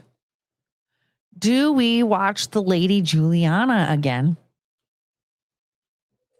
Ugh. Hey, you're so cute. I just love you so much. Okay, so it was Schwartzman and not Schwartzman. Oops. Sorry, Jimmy Schwartzman. Jimmy Schwartzman. Okay, do you guys want to watch the Lady Juliana? Or I'm already getting tired. We're almost at 2 hours. I'll probably cut this one short, to be honest.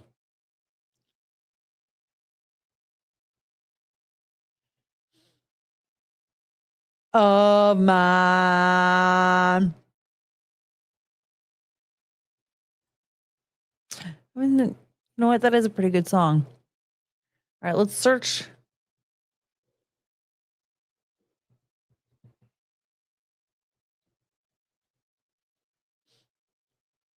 Oops. Oh, yeah, there she is.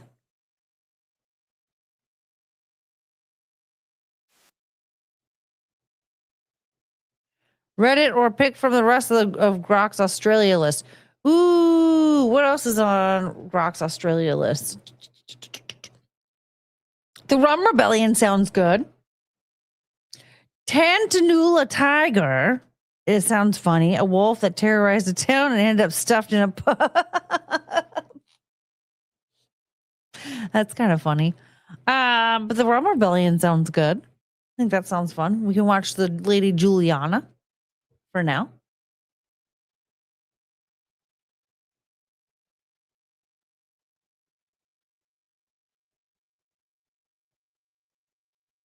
We know her and love her. This is the Lady Julie.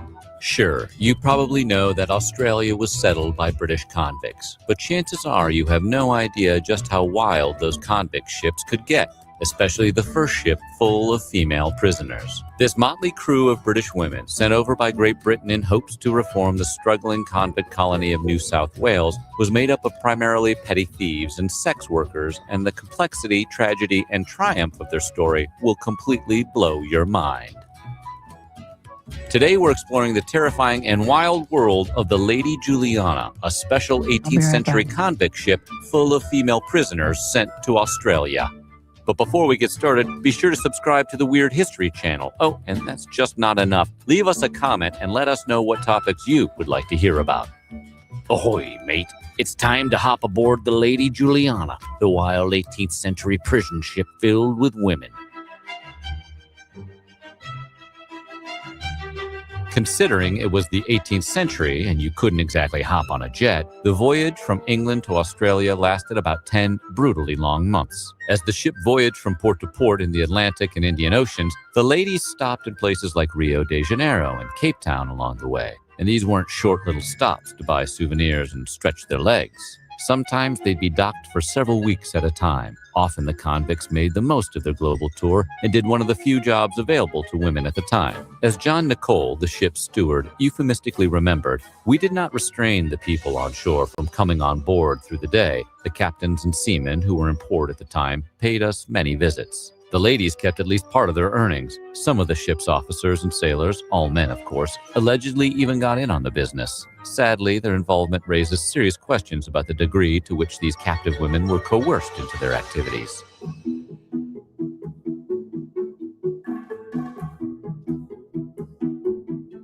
Whether out of love, lust, coercion, boredom, or necessity, many of the women on board the ship became the wives of the ship's officers and crew members. As the ship's steward John Nicol recalled in his memoir of the voyage, when we were fairly out at sea, every man on board took a wife from among the convicts. They nothing loath. While these marriages were definitely not legal, they did sometimes serve a practical purpose for the convicted women. Taking a lover on board the ship often meant you got to sleep in a better bed. There was, however, at least one partnership rooted in true love.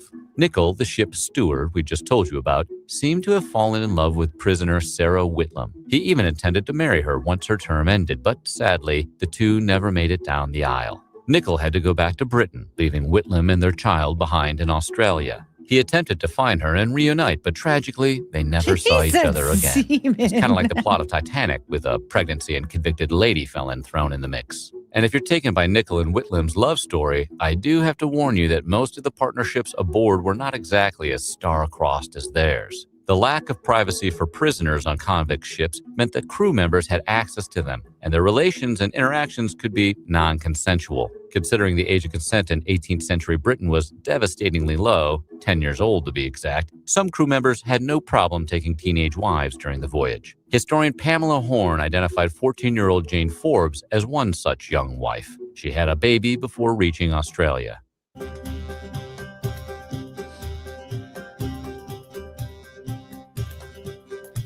The women of the Lady Juliana had a particular purpose. Colonial officials hoped that a shipload of women would help civilize the budding convict colony. Considering most of the women aboard were petty thieves, maybe they were hoping these women would steal some hearts. According to one British official, the increased presence of women... This is still so funny.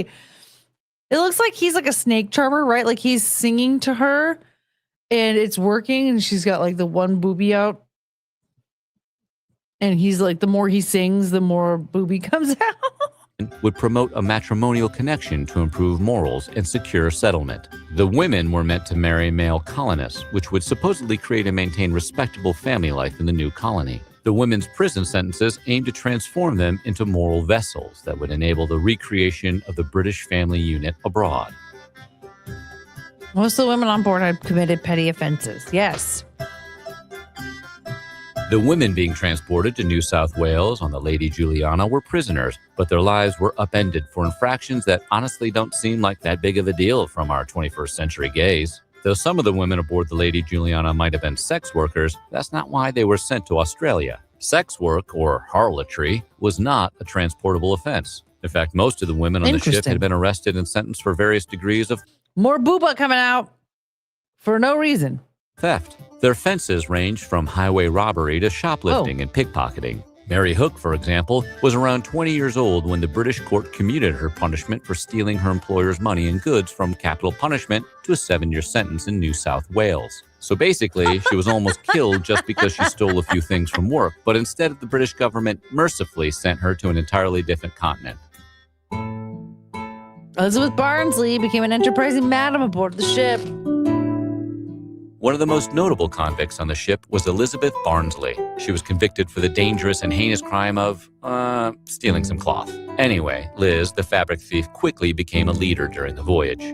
John Nichol wrote about her saying, "She was very kind to her fellow convicts who were poor. They were all anxious to serve her. She was as queen among them." Barnsley, who ended up fashioning a career as a madam while on board the ship, was instrumental in overseeing her fellow convicts' economic activities at every port along the way. Though they were not being transported to New South Wales for prostitution, many of the women aboard the Lady Juliana may have been sex workers in addition to whatever petty crimes they committed. A robust harlotry economy existed in 18th century Britain, so it's reasonable to assume that at least some of the 200-plus convicts took part in that line of work. Lady Juliana provided better living conditions than other convict ships. Yes. The women aboard the Lady Juliana came from British prisons. Though a prison reform movement began to grow in the late 18th century, the prison conditions they escaped were deplorable. Prisons were overcrowded, and disease spread swiftly. Just existing in a prison could accidentally lead to a death sentence. And yes, it was still a prison ship, and yes, most of the passenger convicts slept just above the ship's garbage and sewage deck. But the women of the Lady Juliana had something that their land and prison counterparts didn't: consistent access to medical care. The ship had a surgeon and was kept relatively clean. Also, the women weren't chained up like prisoners on other convict ships, and they could barter for improved conditions through various favors. Part of the reason the passengers on the Lady Juliana enjoyed better conditions was because the British government oversaw it, unlike the other ships in the Second Fleet. All the other vessels were operated by Camden, Calvert & King, a notorious and prolific slave trading company. Only 5 women perished aboard the Lady Juliana compared to the 267 deaths reported by the other ships. So while it wasn't a carnival cruise, at least most of the women didn't straight up die. Why is anyone dying? I'm sorry, but a boat ride shouldn't end in your death. Why are they dying? The vast majority of the women who embarked on the Lady Juliana were in their 20s and 30s, but no fewer than 51 of them, around 22%, were teenagers. Mary Wade was one such teen who could have been as young as 11 while aboard. Scholars debate about her exact age, though. Mary was the youngest on the ship. Like many of her shipmates, Wade ultimately married and had a large number of children in Australia. While there wasn't too much troublemaking aboard the Lady Juliana during its 11-month voyage, one notable issue did arise involving drunkenness leading to disorderly behavior. But come on, if you were on a ship full of cool criminal chicks, wouldn't you want to throw back a few tequila shots with your girls? To curb her so-called rowdiness, crew members made passenger Nance Farrell wear a repurposed wooden barrel jacket to keep her from being too much of a drunk mess. When that didn't work, they resorted to... She got so drunk they put her in a barrel. And they still couldn't calm her down. So they hung her from the ceiling and gave her 12 lashings.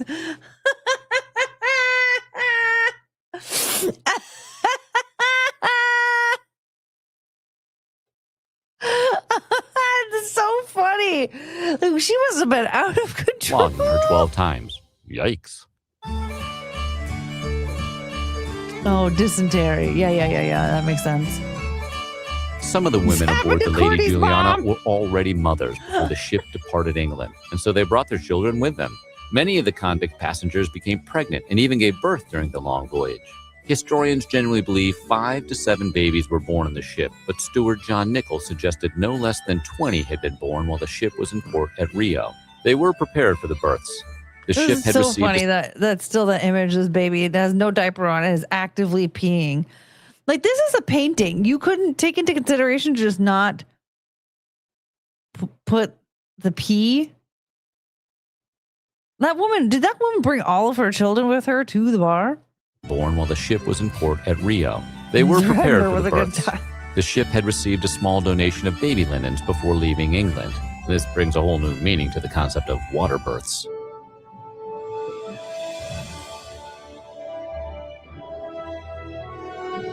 Once the women of the Lady Juliana arrived in their new homeland of New South Wales, they quickly discovered they could enjoy freedoms there that they couldn't in England, even though they were prisoners with few rights who were put in difficult and often dangerous positions. Women arriving in Australia were free from certain British moral codes, even while colonial officials expected them to be vessels of morality. English laws that marked children of unwed mothers as illegitimate, for example, were not enforced. Though being transported to a new colony to get married and propagate British family life was no doubt a complete and total drag, many women made the most of their circumstances in Australia. Some Lady Juliana passengers became upwardly mobile once their prison terms ended and even started their own businesses. Anne Marsh, for one, found success after being abandoned by her ship husband. She got started and ran a variety of businesses, including a liquor shop and a ferry company. You go, Yeah, girl. girl. While they may have had a rough and terrifying experience, it's no doubt this ship full of women made a lasting impact on Australia and changed the course of history forever. The women of the Lady Juliana became known as the founding mothers of Australia. Between their side hustles in ports of call and their romantic bartering aboard the ship, their journey has gone down in history books as one of the most legendary. What do you think of the women aboard the Lady Juliana? Let us know in the comments below, and while you're at it, check out some of these other videos from our weird history. You know, I love the slut boat so much. It makes me so happy. All right, here's the thing. I'm hungry and the dogs are hungry. So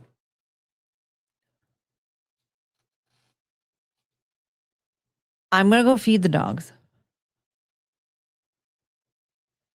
I'm contemplating whether or not I should just DoorDash something or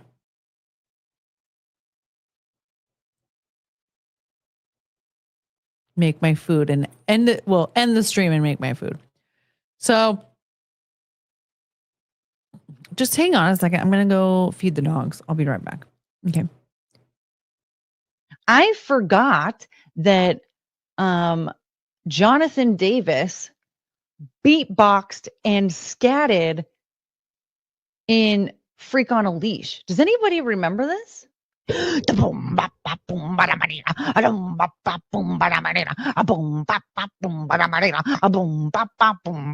Go!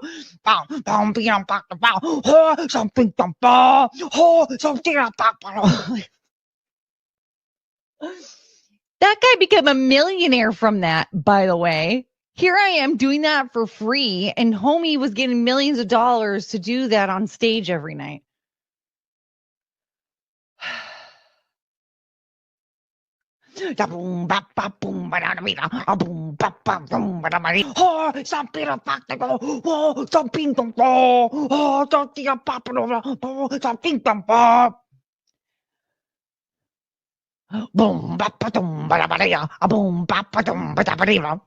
But like, seriously, how come we didn't talk about that more? Jonathan Davis is over here with his dreadlocks.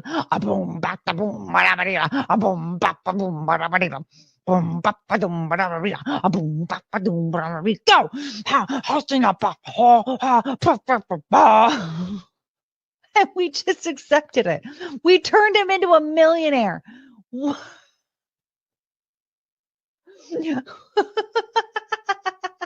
What? We did that. We were like, this is perfect. Thank you, Jonathan Davis. I mean, for crying out loud, nowadays he would have been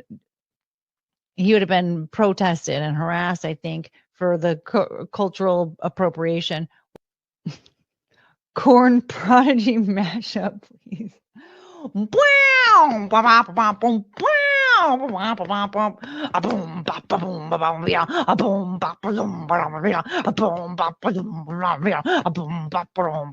Go!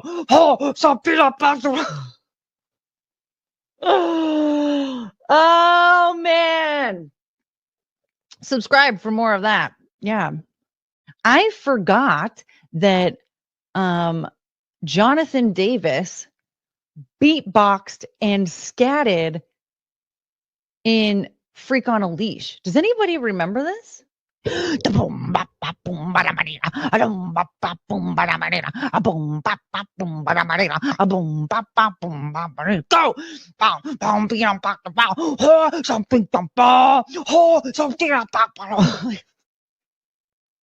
That guy became a millionaire from that, by the way. Here I am doing that for free, and homie was getting millions of dollars to do that on stage every night.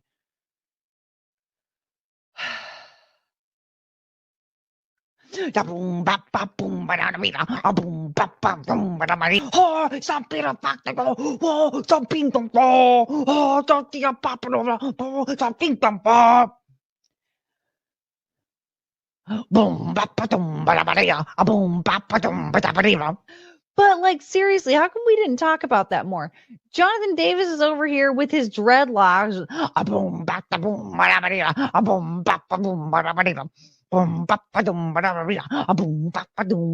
Go! Hosting up. And we Okay. I sent an Uber Eats coupon in Discord. Ooh. Is it in the Babbling Lounge?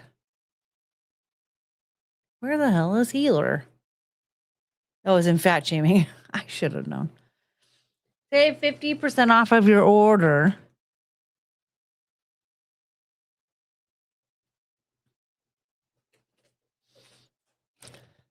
Salmon, though. True. But I can always make it tomorrow.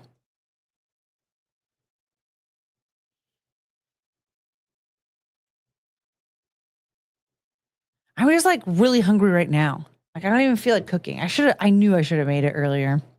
I should have made it earlier and then it would be cold. What should I get?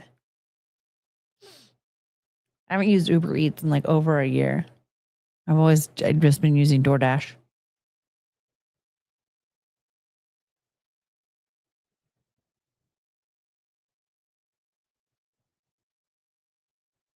Should I just get McDonald's? Should I get chicken teriyaki? Chicken teriyaki sounds good.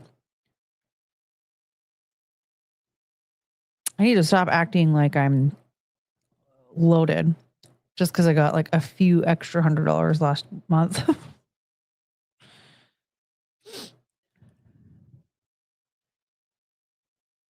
Yay! Thank you, Lounge, for the gifted membership. You know what that means, right? Bye.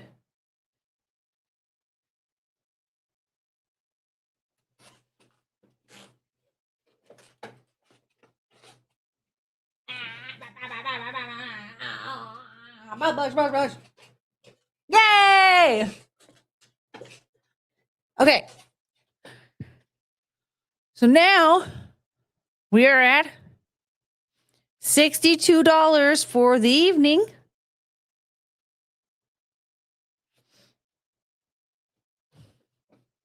$38 away from Creve. All right. Yeah, I think chicken teriyaki will probably be it, right? Clean butt. The butt bush. That was funny that that was how Paul figured out what butt bush was. Okay, and then this one had, oh, go back. This place.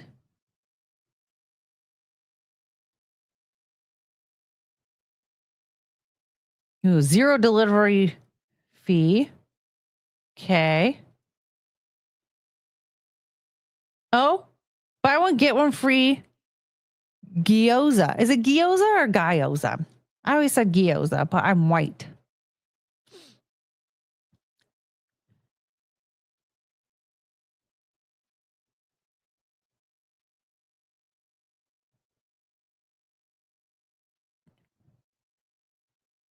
Well, we're getting that. Yeah.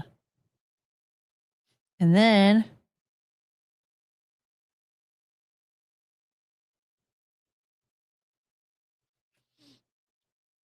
you say it right. Gyoza. I usually try to double it up with buy one, get one free and 50% off, but only some of them work.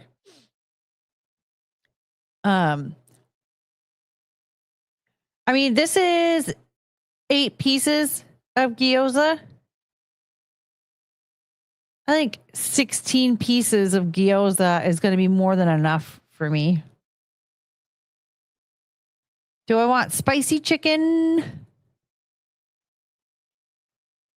Where's just chicken?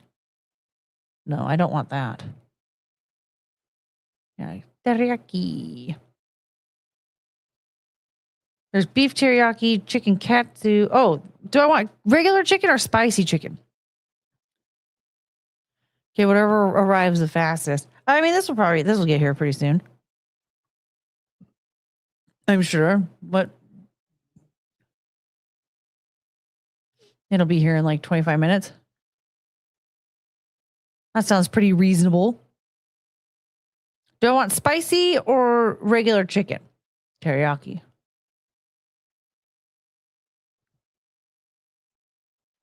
Just regular.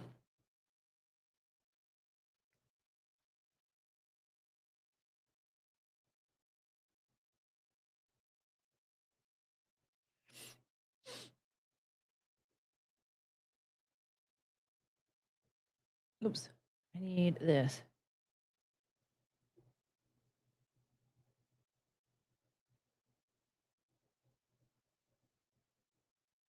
We're almost there. I think. Promo code. 2 promotions apply. Where?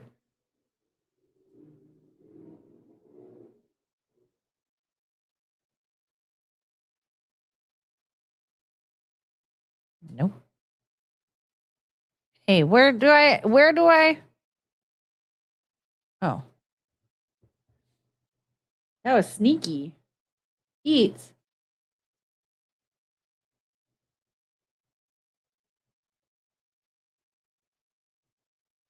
Oh, I'm not eligible for that. Why? Because I got the buy one get one free. Okay, it's like $20, right?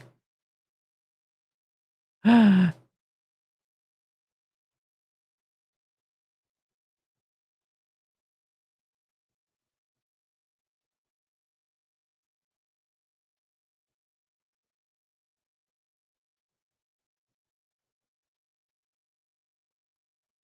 feel like it was less money before I tried to enter that code.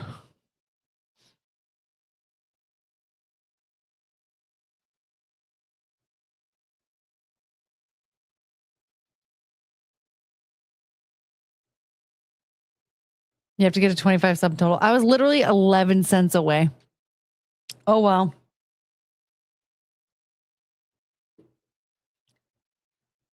Oh, it literally says right there, order of over 25. Oh, well, I guess I'll just try it another time.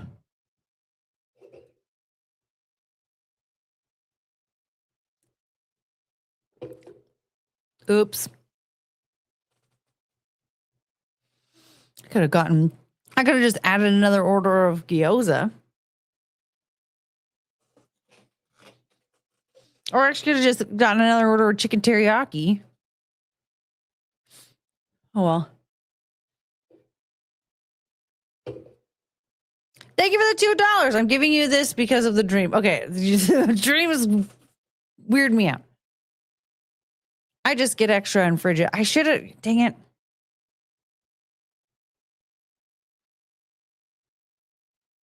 Oops. Oh, well.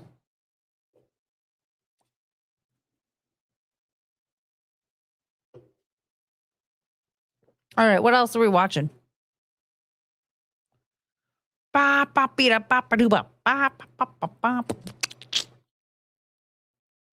there something else in Australia?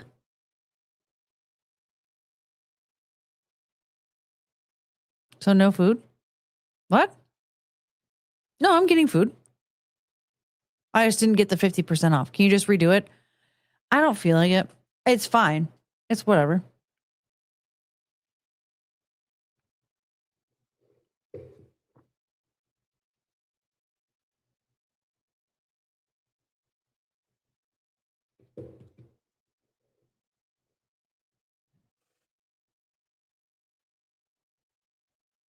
I meant and the dogs enjoy the farts. No. I don't enjoy dog farts. You can pick a topic. Well, what about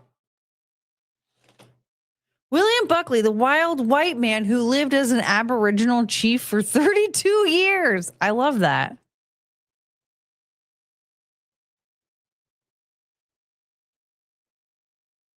Did we do the William Buckley guy? I don't think so. I don't remember it.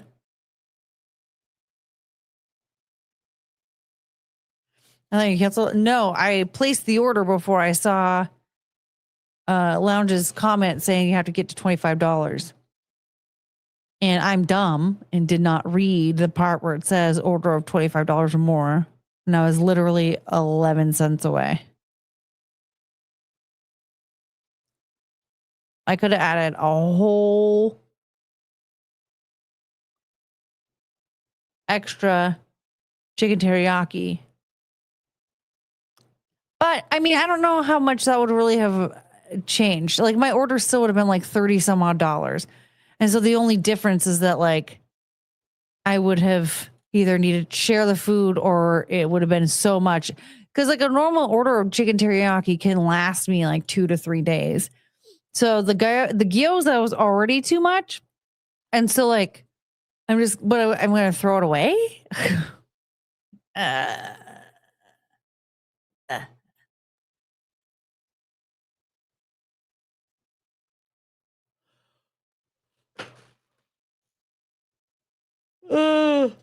Yeah, I think the William Buckley story sounds good. And freeze it. Oh, this is no. This is too much. If I have the luxury of ordering food, I don't need to go out of my way to do all this. You know, I'll just order what I'm going to eat and then call it good.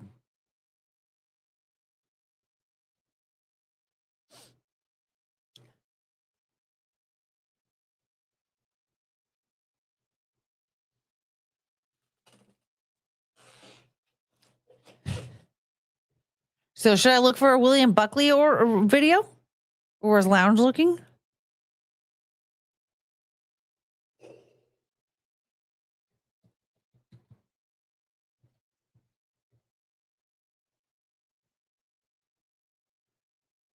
Who was William Buckley Jr., the incomparable Mr. Buckley? James Baldwin versus William F. Buckley. I'm looking, but hard to tell what's good. William Buckley and his drive to propel America to the right. So there's somebody else named William Buckley. Oh, here we go. The escaped convict who lived with Aboriginals. Okay. Can you believe there's another William Buckley just like pretending to be the guy that was pretending to be an Aboriginal? My God.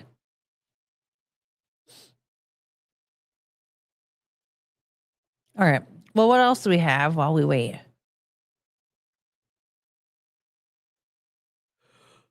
Oh, I'm tired. I'm tired. No.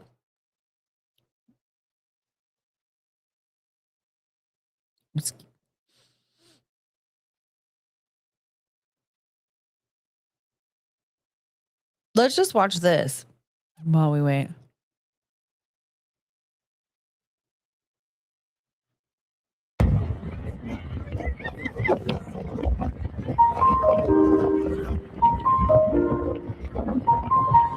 Sandeep Karaya? Oh no. Back up to 953. Yay! They came back. They always do.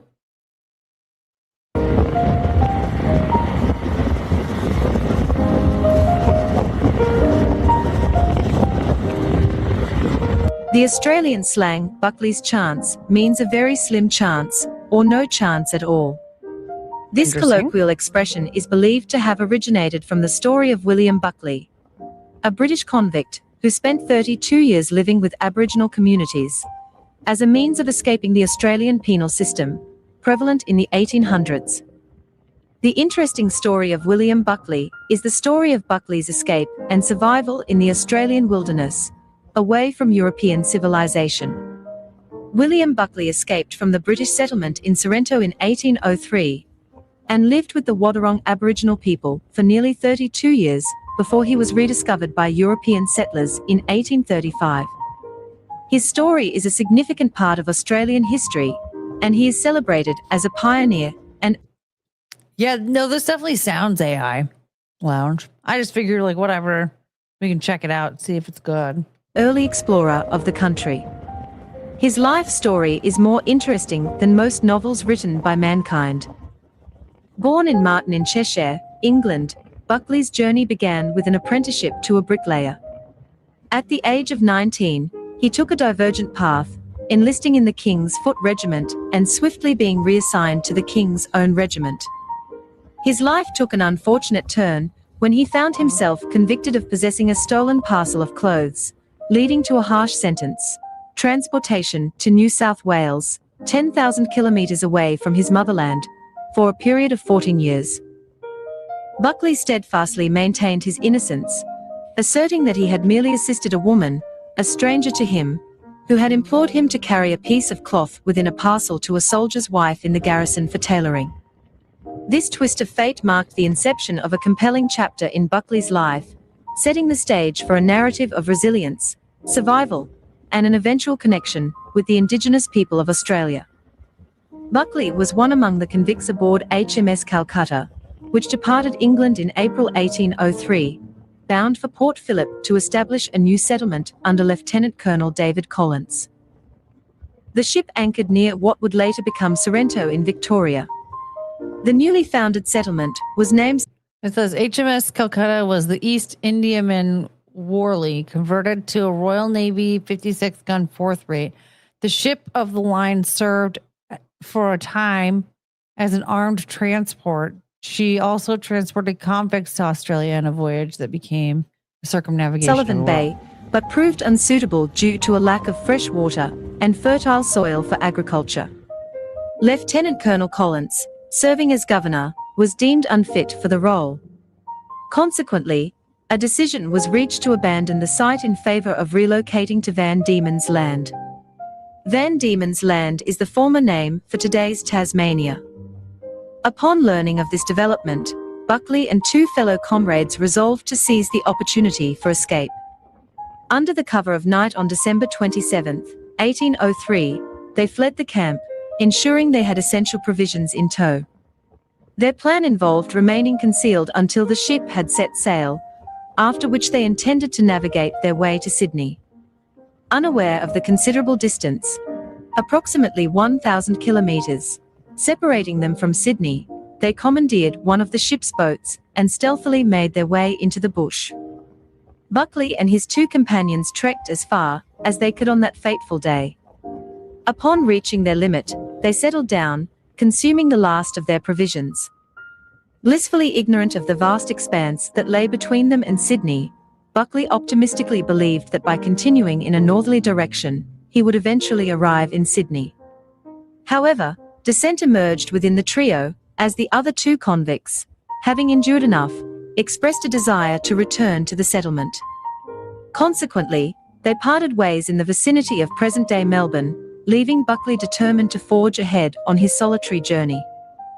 William Buckley sustained himself on seafood during the journey. While travelling northward, he chanced upon a black man with a large family of children. This individual extended kindness towards Buckley, from whom he gleaned enough language skills to articulate his needs. After spending a few days with this benevolent group, Buckley bid them farewell and resumed his solitary journey. Many months passed as he wandered through the unpredictable landscape, oscillating between periods of starvation and moments of consuming food to repletion. The relentless experience of solitude began to take its toll on Buckley's mental state. On several occasions, he encountered Aboriginal communities, occasionally sharing moments with them. One day, Buckley caught the attention of a group of Aboriginal women who promptly informed their husbands. They had gathered to collect wattle gum, their favoured food item. Mistakenly believing Buckley to be a fellow Aboriginal who had previously died and been buried where they found Buckley. Aboriginal people held a belief that the deceased returned to life after death, transforming into a younger and healthier version of themselves. Aborigines mistook the Europeans for their deceased ancestor. Additionally, they believed that upon resurrection, the revived individuals turned into white men. Assuming that Buckley was the embodied spirit of their deceased relative, they treated him with respect and honor. Oh, so they didn't mistake him for an Aboriginal. They mistook him for a dead person. This guy totally stole that fabric. Okay. Buckley was carrying a spear that was left at the burial ground to mark its location. This confirmed their assumption that the dead relative has returned to life. Buckley made a concerted effort to adhere to their customs, ensuring not to give any cause for offense. In a gesture of acceptance, they even bestowed upon him a wife. After living with them for around 6 months, Buckley happened to meet one of his companions with whom. So they thought that when somebody dies, they believe that person will come back to life as a younger, healthier version of themselves, and also believe that they'll come back as white. So they don't think that guy pulled a Jesus and like came out of his grave and was like, just kidding, I'm a zombie now.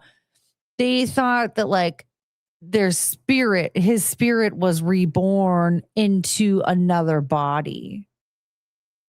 And since they found him close to that guy's grave, they're like, oh, that's definitely him. He escaped, living with another family of tribe on the seacoast, who then came and lived with him. But his reckless character with women made him fear would result in being murdered by enraged Aborigines. He was asked to leave and Buckley never heard of him again. He soon lost all beckoning of time, but in about 2 years in the country he could express himself in Aboriginal tongue pretty freely. He also mastered the art of spearing fish and hunting, which he claimed to do better than his fellow Aborigines. In 1852, The Life and Adventures of William Buckley by John Morgan was published, detailing Buckley's nearly 32 years of life with the Aborigines. The book sheds light on the life, customs, and traditions of Aborigines who lived in and around Melbourne and Geelong. The book sheds light on the Aboriginal way of life. The Aboriginal tribes used to have fierce fights between them, but they respected Buckley's neutrality and always kept him away from harm's way. Aborigines consumed a considerable variety of food, including kangaroo, possum, bandicoot, sugar squirrel, porcupine, or hedgehog. Wait, bandicoot is an animal? What else do they eat? Including kangaroo, possum, bandicoot, sugar squirrel, porcupine, or hedgehog. After obtaining their prey, they enclosed it entirely in a piece of bark and then roasted it. Removing the skin, they would again apply the body to the fire. The Aborigines he was with were called the Wathaurong. In the book, Buckley describes the natives as cannibals. According to Buckley's account to the author, he had witnessed the tribesmen consuming small portions of the flesh of their enemies slain in battle. The Aborigines engaged in this practice not out of any liking for human flesh, but under the impression that by consuming the flesh of their adversaries, they would enhance their own warrior prowess. However, many of them found the idea disgusting. Instead of eating the flesh, they opted to rub their bodies with a small portion of the fat, considering it an equally efficient charm. Additionally, they partook in the consumption of the flesh of a deceased child to whom, when alive, they had been deeply attached. When a child passed away, they positioned the body upright in a hollow tree, allowing it to remain there until perfectly dry. Subsequently, the parents retrieved it and carried it with them. On the 29th of May, 1835, John Batman, who is known as the founder of Melbourne, in 23-ton schooner, Rebecca, anchored near Indented Head east of Geelong. Indented Head is located between Port Arlington and St Leonards, around 100 kilometres by road from Melbourne CBD. It's based on the real- 9th of June, I had no idea. 1835, Batman once again landed at Intended Head with an expedition party. Leaving the party at Intended Head, Batman left for Tasmania. John Wedge was given the charge of the team. It was here, on the 6th of July, 1835, Buckley met the expedition party, the group of white men after 32 long years. Some of the paintings of those years show Buckley meeting John Batman at Intended Head, which can't be true as Batman was at Tasmania at that time. It had been nearly 32 years since William Buckley departed European civilization for the Aboriginal way of life. Initially, he struggled to recall any English language and couldn't even answer the question, "What is your name?" Instead, he pointed to the two letters WB tattooed on his body. However, within a few days, he regained the ability to speak reasonably well. The expedition team requested Buckley to stay with them until the ships returned from Tasmania. Shortly after joining the white settlers, a significant number of Indigenous people began to gather and formed a camp near the settlers. They invited Buckley to camp with them. The Indigenous people planned to attack the whites to acquire their possessions, urging Buckley to join them in the assault. Buckley negotiated with them, persuading them to delay the attack until the ships returned, promising a more fruitful outcome. The gratitude for the care he had received over the past 32 years gave way to European-style treachery. The Indigenous people initially agreed, but impatience grew over time. In response, Buckley threatened to shoot them. Sensing an opportunity, John Wedge saw Buckley as a potential interpreter and mediator between him and the Indigenous people. John Batman employed Buckley. You guys, I'm just going to tell you, this music keeps like sending my brain out of the story. I don't know the majority of what we've learned from this. I'm not going to lie. I have forgotten all of it. I cannot tell you the story of William Buckley at all, except for these people thought he was an Aboriginal reborn as a white man.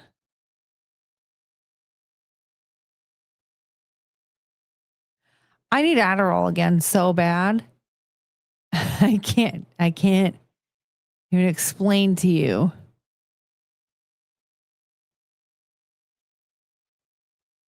So to be honest, I haven't been paying attention. I think the video kind of sucks.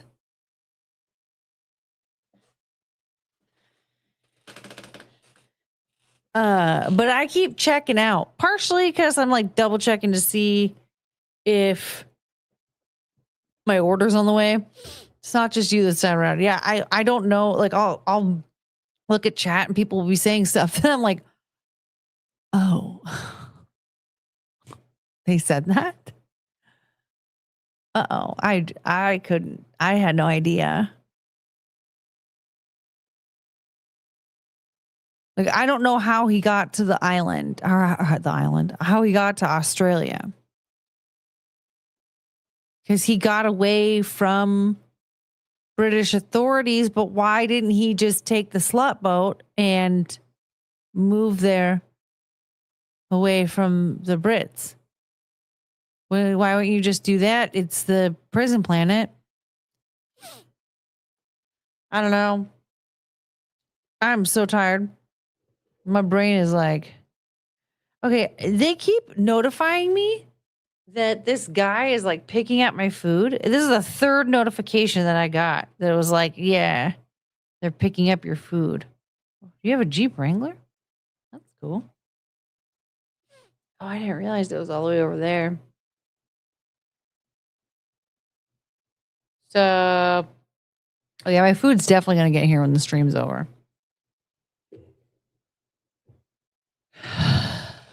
We all checked out after Bandicoot. Model Land would make some great background music. Did you know that Tyra made other songs?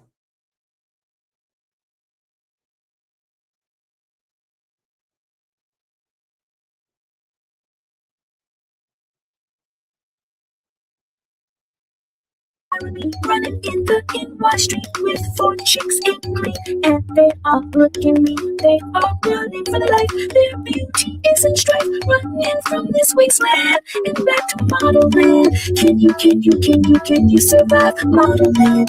Can you survive model land? Model land.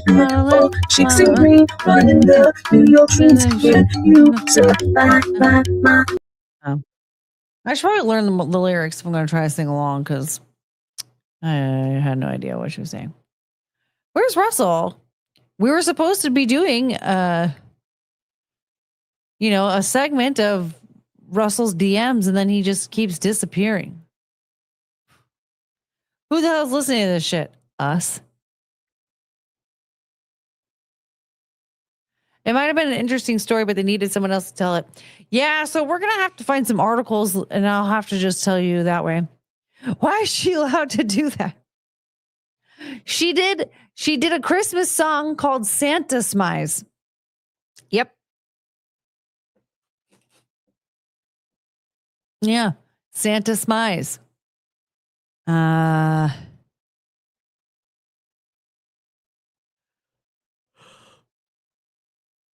She did.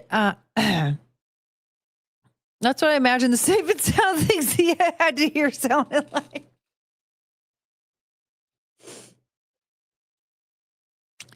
I wish we could get her to listen to it to tell us, but I don't want her to. I don't want her to.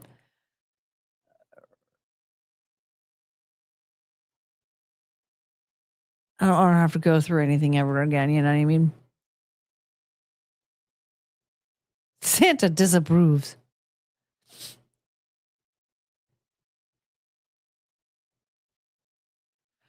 I see some reviews of her book on YouTube. They're on YouTube? Dude, I can't find a copy of her book that's not $2,000. I'm so annoyed. Why is it no longer in print? How do I get a copy of Model Land?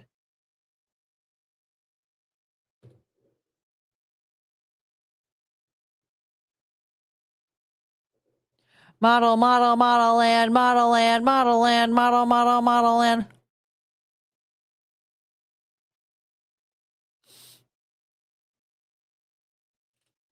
How do I get a copy?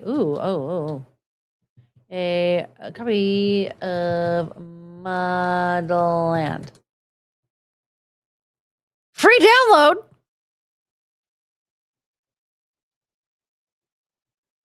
Used market book places. Okay. Wait. Oh, free download.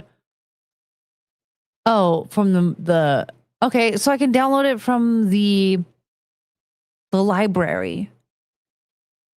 So, oh, okay. Oh my God. Should we do that?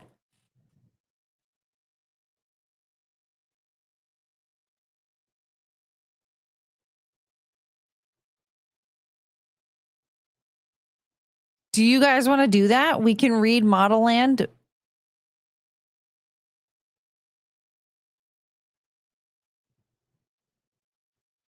Try out the intro.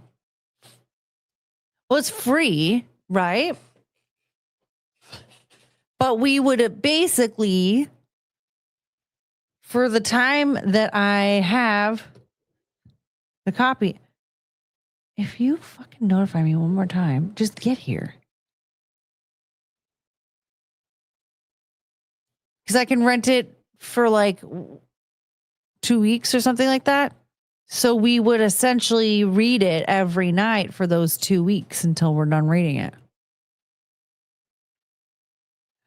Think about it. Because again, it's free. Like no one's going to get hurt.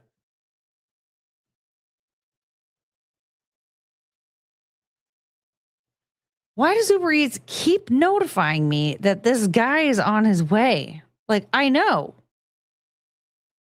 You already told me.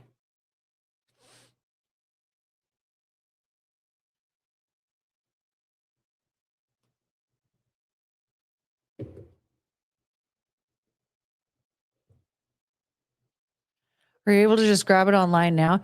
Yeah, I have I have an account with my local library, and I used to download audiobooks from them all the time. And so then I stopped. And I don't really know why. But I could just download it.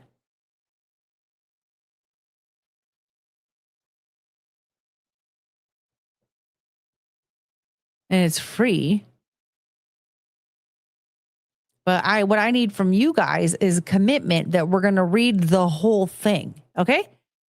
We will not only read some of it and then tap out like we've done in the past. No, we have to read the whole thing start to finish. Okay? None of you guys can tap out.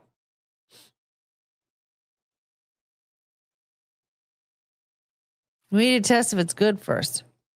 You can do that.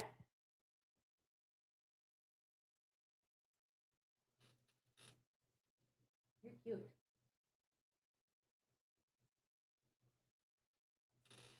Cricket looks like a little. All right. Guinevere is committed. All right. I'll look into it. I think I have to, I don't know. I might have to like update my account or something, but I don't know. And then I'll see if I can. I'm tapping out right now. I wonder if I could do a desktop version and then I can just like share the screen and you guys can read along with me. Sympathy for the Devil. Isn't that Rolling Stones? Whoop, whoop. Whoop, whoop. Hi, honey. Oh my God. So if Uber Eats notifies you that your person's on the way, if you like exit out of that notification, they'll just keep notifying you.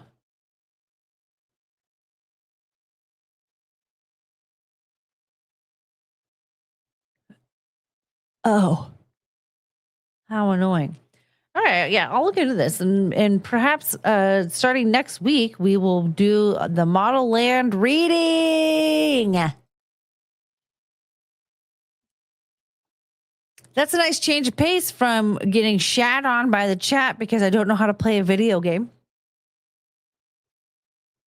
I will not let go of that ever.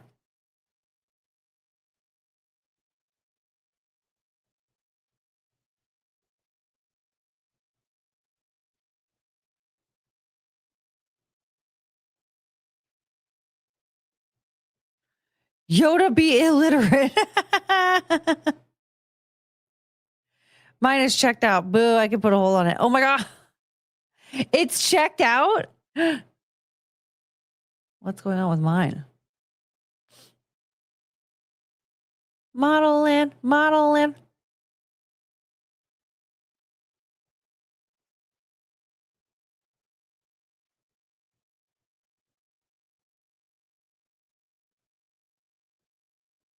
There's one copy. Okay.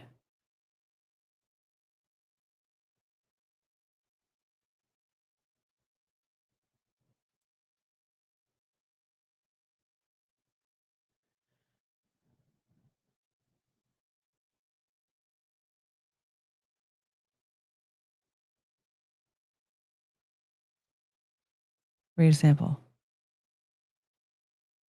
All right. This is what Lounge Zinger wanted from us.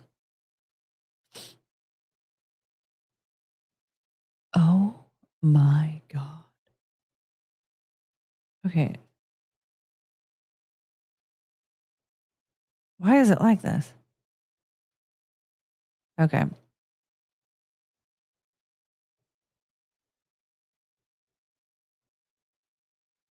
This here says, page 1 of 100. Oh my God. You want to be there. You know you do. Don't lie, darling. It's okay. I know what you're thinking when you look up at that splendorous place atop the mountain. I know what fills you, spurs you on, fuels your dreams. You're obsessed with being chosen. Everyone is.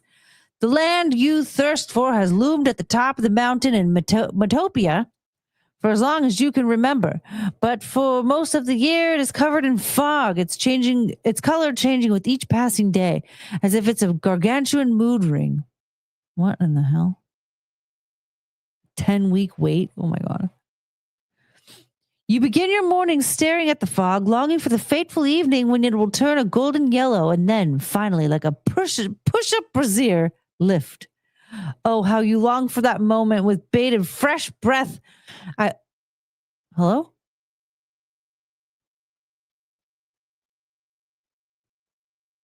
Okay, I guess I just... Oh, there we go. Oh, how you long for that moment with bated, fresh breath, I hope. For it signifies that the luminescent eye will soon blaze in the sky, bathing the whole world. How do I use this thing? Hello? Do I get more? Do I get to read more? How do I change the page? Hello? Oh. Back. Okay.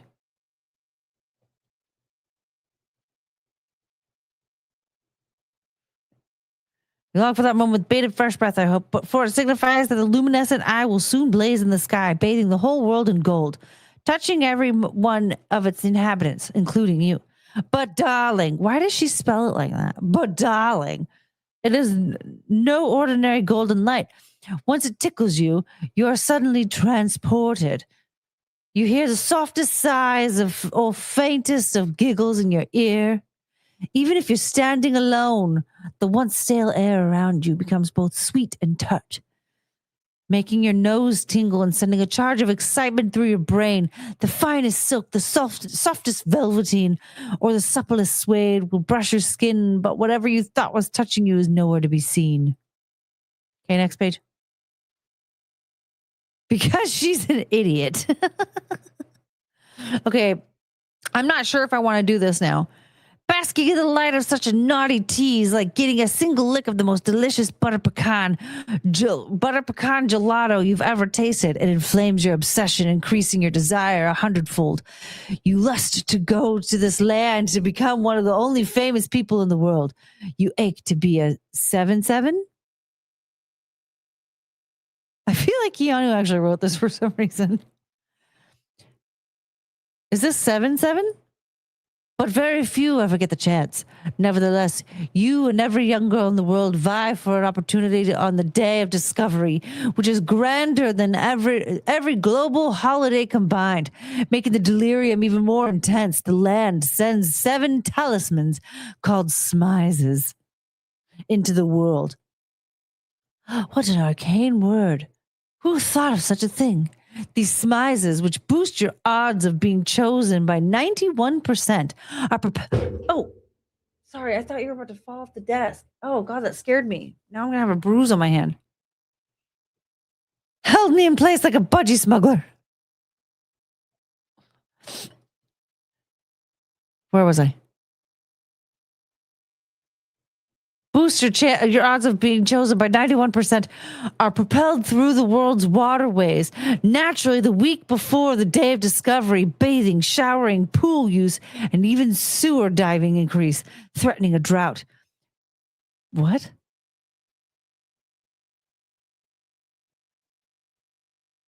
Chance meetings erupt into fisticuffs on occasion. Oh my God. Every girl wants to find a smize, darling. But not nearly as much as you do. You ignore the slim odds and disregard the warnings you've heard since birth, like how it's easier to grow 3 inches in a month than it is to score a spot in the newest class. You turn a deaf ear to the cautionary tales whispered in your hometown and throughout Metopia, in dingy alleys and side streets of pitter-patter, during shift changes in Chivera and on assembly lines of Peppertown factories, like the rumor that the school often takes inhumane and irreversible disciplinary action. Or that certain disposable civilian girls are brought to the land to be tortured and killed, used as human sacrifices for ungodly experiments. and animalistic rituals. It's obvious why they torture them. The gossip mongers whisper. Those in the land bathe in civilian blood to maintain their breathtaking beauty. Goodness, great shoes. What? A literal bloodbath, darling. That crimson elixir must leave a nasty ring around the tub. And then there's the reality of pilgrim plague, a form of sadness meets madness that compels unselected hopefuls to embark dadless. Oh my God, dadless. Sewer diving. Ah! Dadless? Why are they dadless? To embark dadless. Is that what they're saying? On an unauthorized pilgrimage to the land. It's a sickness that comes with a quickness and afflicts the most determined and desperate. And the trek through the dangerous, diabolical divide always ends in dismembering death. Ouch. What did I click into? Model land. As the day of discovery dawns, however, and every young girl around the world to tune out the horrifying negatives and concentrate on glitzy, gaudy, dream come true positive. You dredge up every ounce of self-confidence from deep within. This is my year, you say to yourself. So does every other girl. They'll choose me for sure. Every girl feels the same way, except one. Tuki Dillagram. I really found my voice in that last page. Yeah.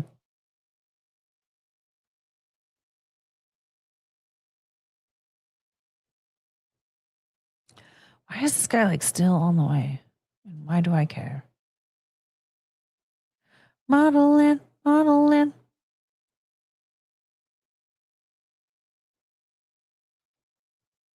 Why does it look like he hasn't left the restaurant?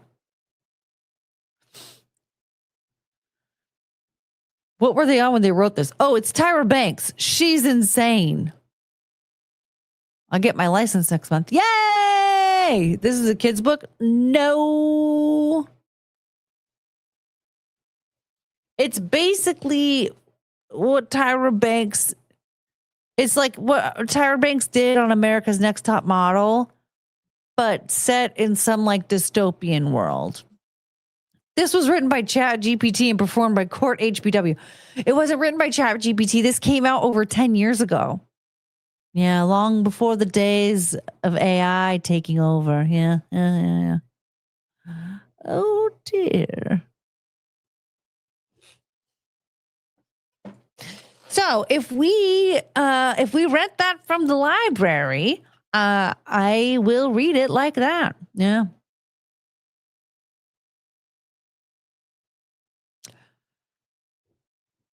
Should we listen to the song again? Just to give you a good idea of what the book is supposed to sound like. They are running for their life. Their beauty is in strife. Running from this wasteland and back to model land. Can you survive model land? Can you survive model land? For chicks in green running. Where's Carrie? She has to write Model Land too.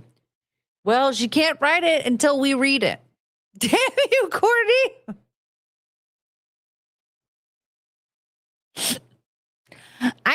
I wanted you guys to remember.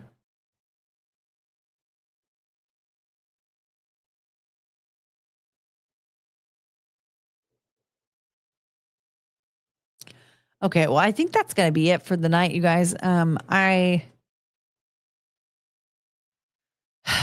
I am bummed that my food did not show up yet, but it'll be here soon. Hopefully.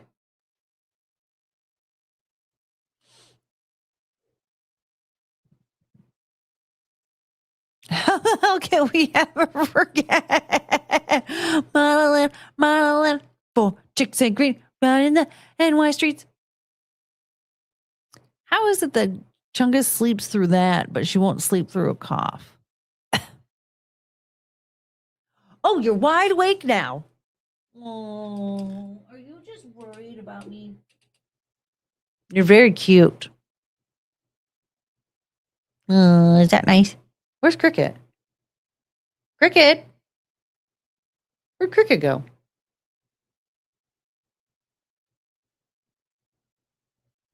Where is Cricket? I know Penelope is not in here anymore. She ran off. I fed her and she just left. Very rude.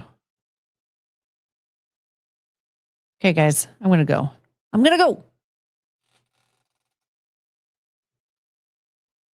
But I'll be back tomorrow. We'll watch some body cam videos. Yeah. She's waiting on her food. I hope she doesn't like eat it all before I get it.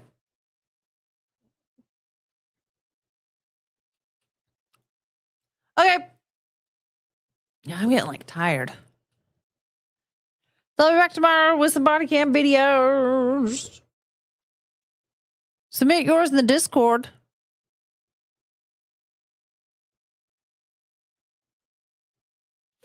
Oh, Japanese people have a vending machine. I thought I was trying to figure out what a venting machine was.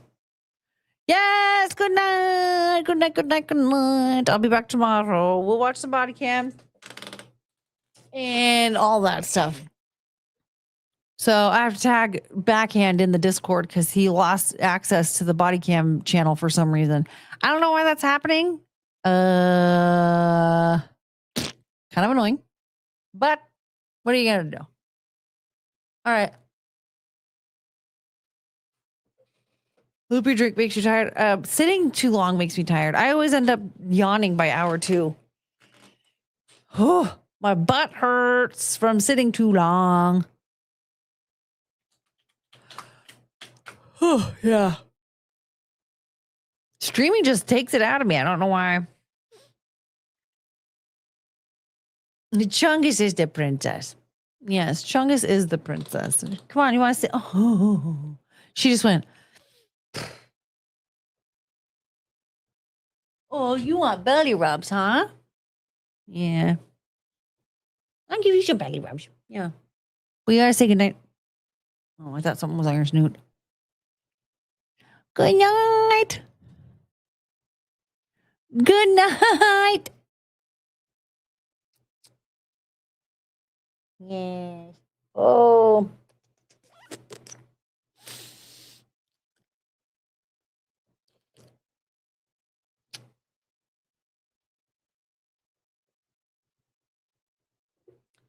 All right. Come by tomorrow. Tomorrow night. Oh.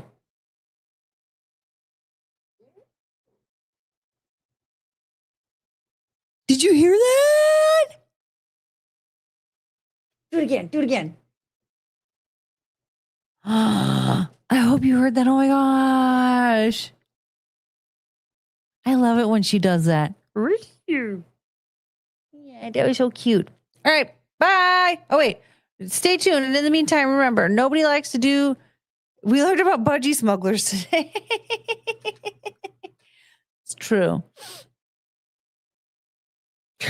Chungus can't fit in between your boobs at Walmart. She can't fit in between my boobs anywhere. All right, stay tuned. And remember, nobody likes to do trust falls alone. Okay, bye. I guess that just means we're having to do this again. Oh, no.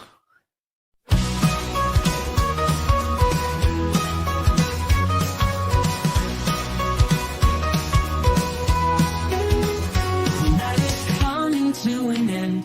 Stars are fading, lights descend. Thank you for this time we spent. Memories shared, hearts well mend. We had such a great time here. Laughter, love, and moments dear. Every smile, every cheer. Now it's time to disappear. Oh, I will miss you till we meet again. Take care, my friend. My heart will stand until the day we start anew.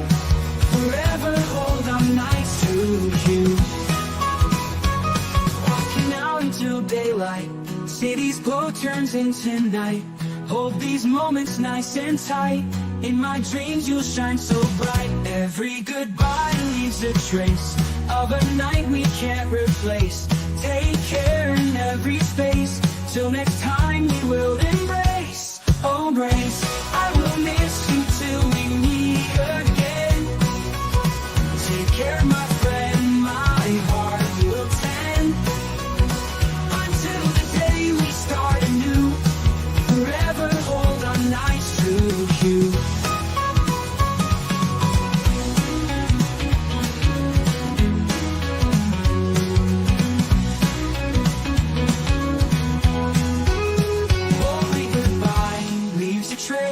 Of a night we can't replace. Take care in every space, till next time we will embrace.